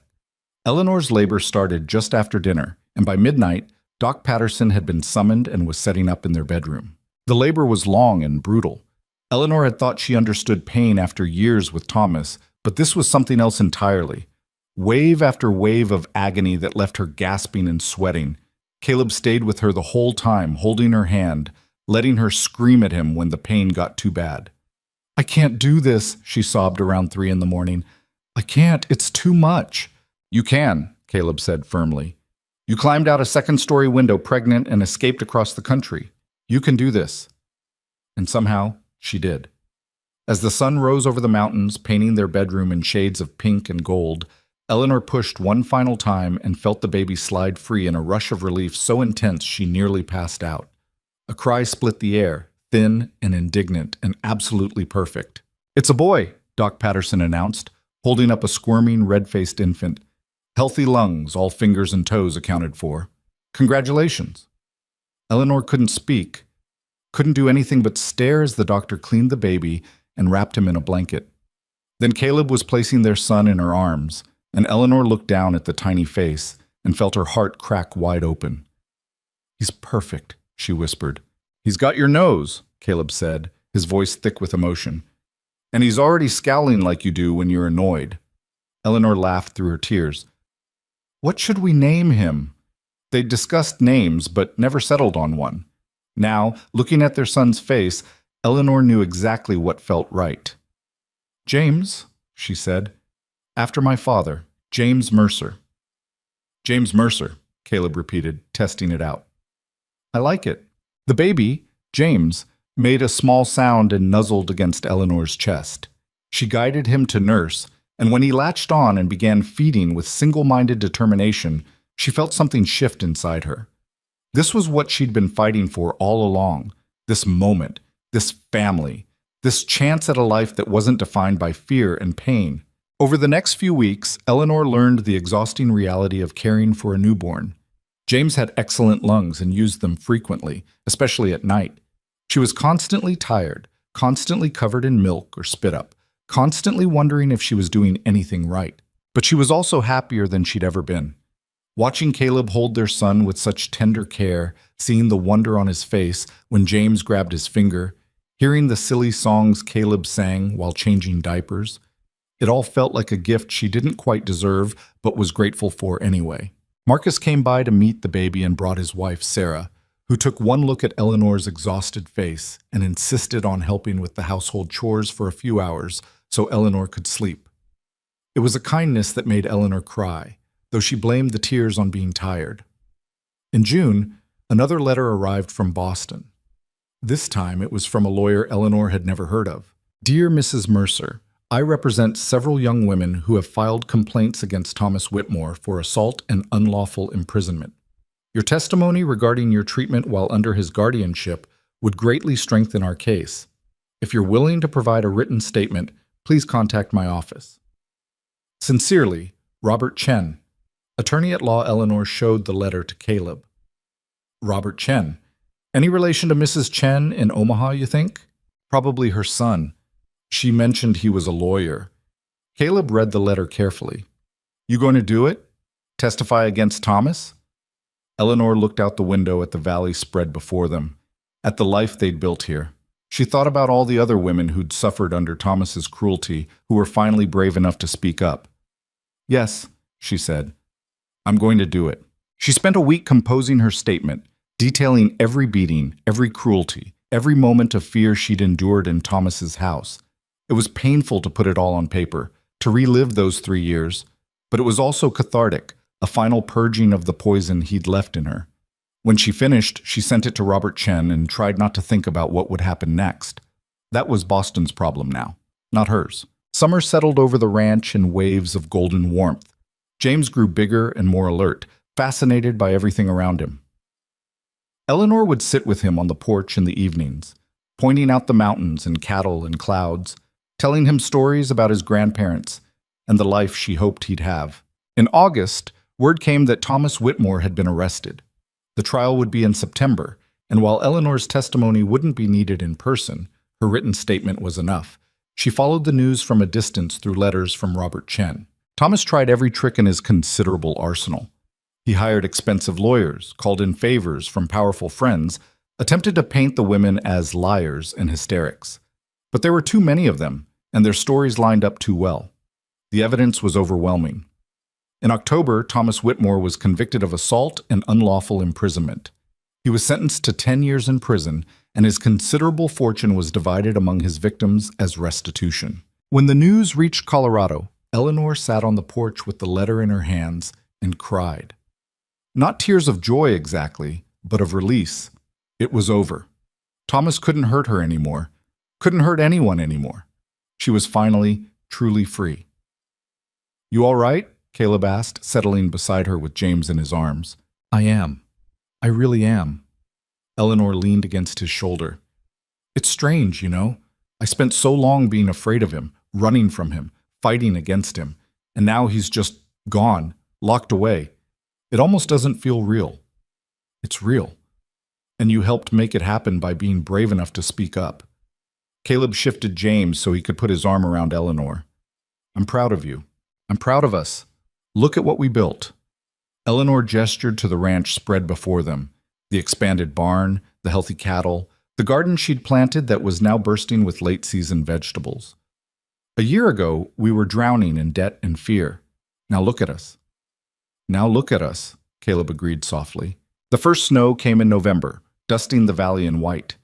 Eleanor stood at the window watching it fall while James napped in the cradle Caleb had built. She thought about the woman she'd been when she first arrived here, terrified, broken, barely able to look Caleb in the eye. That woman felt like a stranger now. Eleanor had learned what it meant to be strong, not in spite of her fear, but because of it.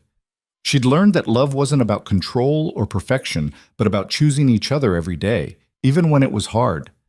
She'd learned that home wasn't a place you were born into, but something you built with your own hands. She'd also learned that healing wasn't linear. There were still nights when she woke gasping from nightmares of Thomas. Still moments when Caleb moved too quickly and her body tensed with old instincts. Still days when the weight of everything she'd survived threatened to crush her. But those moments were getting fewer and farther between. And when they came, Caleb was there. Patient, steady, reminding her that she was safe now, that she'd always be safe with him. The door opened and Caleb came in from the barn, stamping snow off his boots. First real snow of the season. Marcus says we're in for a hard winter. Then we'll survive a hard winter, Eleanor said. We've survived worse. Caleb crossed to her and pulled her into his arms, resting his chin on top of her head. They stood like that, watching the snow fall, listening to their son's soft breathing from the cradle. I never thanked you properly, Eleanor said quietly, for answering my letter that first time, for taking a chance on a stranger who was clearly running from something. I never thanked you for being brave enough to send it, for trusting me when you had no reason to trust anyone. Caleb pressed a kiss to her temple. We saved each other, Eleanor. That's how this works. It was true, she realized. Caleb had given her safety and space to heal, but she'd given him purpose and family, had filled his lonely cabin with laughter and life. They'd needed each other in ways neither of them had fully understood at the time. James stirred in his cradle, making the small sounds that meant he'd be awake and demanding food soon. Eleanor went to pick him up, cradling his warm weight against her chest. What are you going to tell him? Caleb asked. When he's old enough to understand? About how we met? About Boston? About all of it? Eleanor considered the question seriously. The truth. That sometimes life knocks you down so hard you think you'll never get up again. But if you're brave enough to keep trying, if you're lucky enough to find people who'll stand beside you, you can build something beautiful from the wreckage. That's a good answer. Caleb came to stand beside her, looking down at their son with unmistakable love. Think he'll appreciate the poetry of it? Probably not. He'll probably just be embarrassed that his parents were once young and desperate and in love. Eleanor smiled. But that's all right. He'll have his own story to live. Outside, the snow continued to fall, blanketing the valley in white. Inside the cabin, the fire crackled warmly, and the three of them stood together. A family forged from desperation and choice, from fear and courage, from two broken people who'd somehow made each other whole. Eleanor looked at her life now and barely recognized it from the nightmare she'd escaped. The ranch was thriving, expanding every season. She and Caleb had paid off not just the mortgage, but had savings for the first time, enough to weather bad years and plan for good ones. James was healthy and growing, already showing signs of his father's stubbornness and his mother's determination. She'd started teaching reading to the few children who lived in the area, holding classes twice a week in the cabin. It wasn't the same as the dream she'd had of becoming a teacher in Boston, but it was something. Her own small way of giving back. And Caleb Caleb had become not just her husband, but her partner in every sense. They made decisions together, fought and made up, challenged each other to be better. He'd never raised a hand to her, never used his physical strength as a weapon, never made her feel small or worthless. Instead, he'd shown her what love actually looked like when it wasn't twisted by cruelty. "What are you thinking about?" Caleb asked, noticing her faraway expression. "How far we've come! How different everything is from what I expected when I stepped off that train. Better or worse?" "Better. So much better than I ever imagined possible." Eleanor shifted James to her shoulder, patting his back gently. "I used to think happiness was something that happened to other people, that I'd used up my share when my parents were alive, and after that was just survival. And now I know I was wrong. Happiness isn't something you use up. It's something you build, brick by brick, choice by choice. And sometimes you have to fight like hell to protect it." Caleb pulled her close, careful not to crush James between them. "I love you, Eleanor Mercer, for your strength and your stubbornness and your refusal to give up even when giving up would be easier. I love you too, for seeing me when I was invisible, for being patient when I was impossible, for giving me a home when I had nothing." Eleanor kissed him softly, "For being the answer to a letter I was terrified to send." James chose that moment to let out an indignant wail, demanding attention. They both laughed, and Eleanor settled into the rocking chair to feed him, while Caleb started preparing dinner. This was her life now. Not perfect, not without struggles, but hers. Built on her own terms, with a man who treated her like an equal, in a place that felt like home in ways Boston never had. Years later, when James was old enough to ask questions, Eleanor would tell him the whole story. About the desperate girl who escaped out a window, about the lonely rancher who offered safety to a stranger, about how two broken people had somehow managed to build something whole together. She'd tell him that courage isn't the absence of fear, but the choice to move forward anyway. That love is action, not words. It's standing beside someone through the storms, choosing them again and again, even when it's hard. She'd tell him that sometimes the worst moments of your life lead you exactly where you need to be. That running away can actually be the bravest thing you do. That family isn't always blood. Sometimes it's the people who show up when you need them most.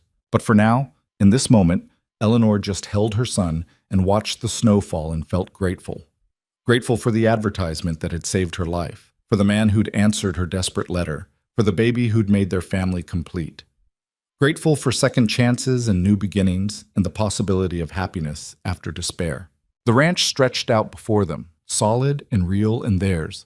The mountains stood guard over the valley, unchanging and eternal. And in the cabin they'd made into a home, Eleanor Mercer finally allowed herself to believe in forever. She'd traveled a long road from the frightened woman on the train to the person she was now. She'd learned that strength came in many forms. Sometimes it was standing your ground, sometimes it was knowing when to run, sometimes it was just getting up every morning and choosing to try again. She'd learned that home wasn't a place, but a feeling, and she'd found that feeling here in the arms of a man who'd promised her safety and delivered so much more. Most importantly, she'd learned that her story didn't have to be defined by what had been done to her. She could write her own ending, could choose love over fear, hope over despair, life over mere survival. And that was exactly what she'd done. Outside, the Colorado sun was setting over the mountains, painting the snow-covered valley in shades of pink and gold. Inside the cabin, Eleanor Mercer held her baby close and smiled at her husband and thought about the miracle of being exactly where she belonged. The dangerous journey west had indeed led her to peace, to family, to the life she was always meant to have. Not because it was easy, but because she'd fought for it. Because they'd both fought for it together. And that made all the difference.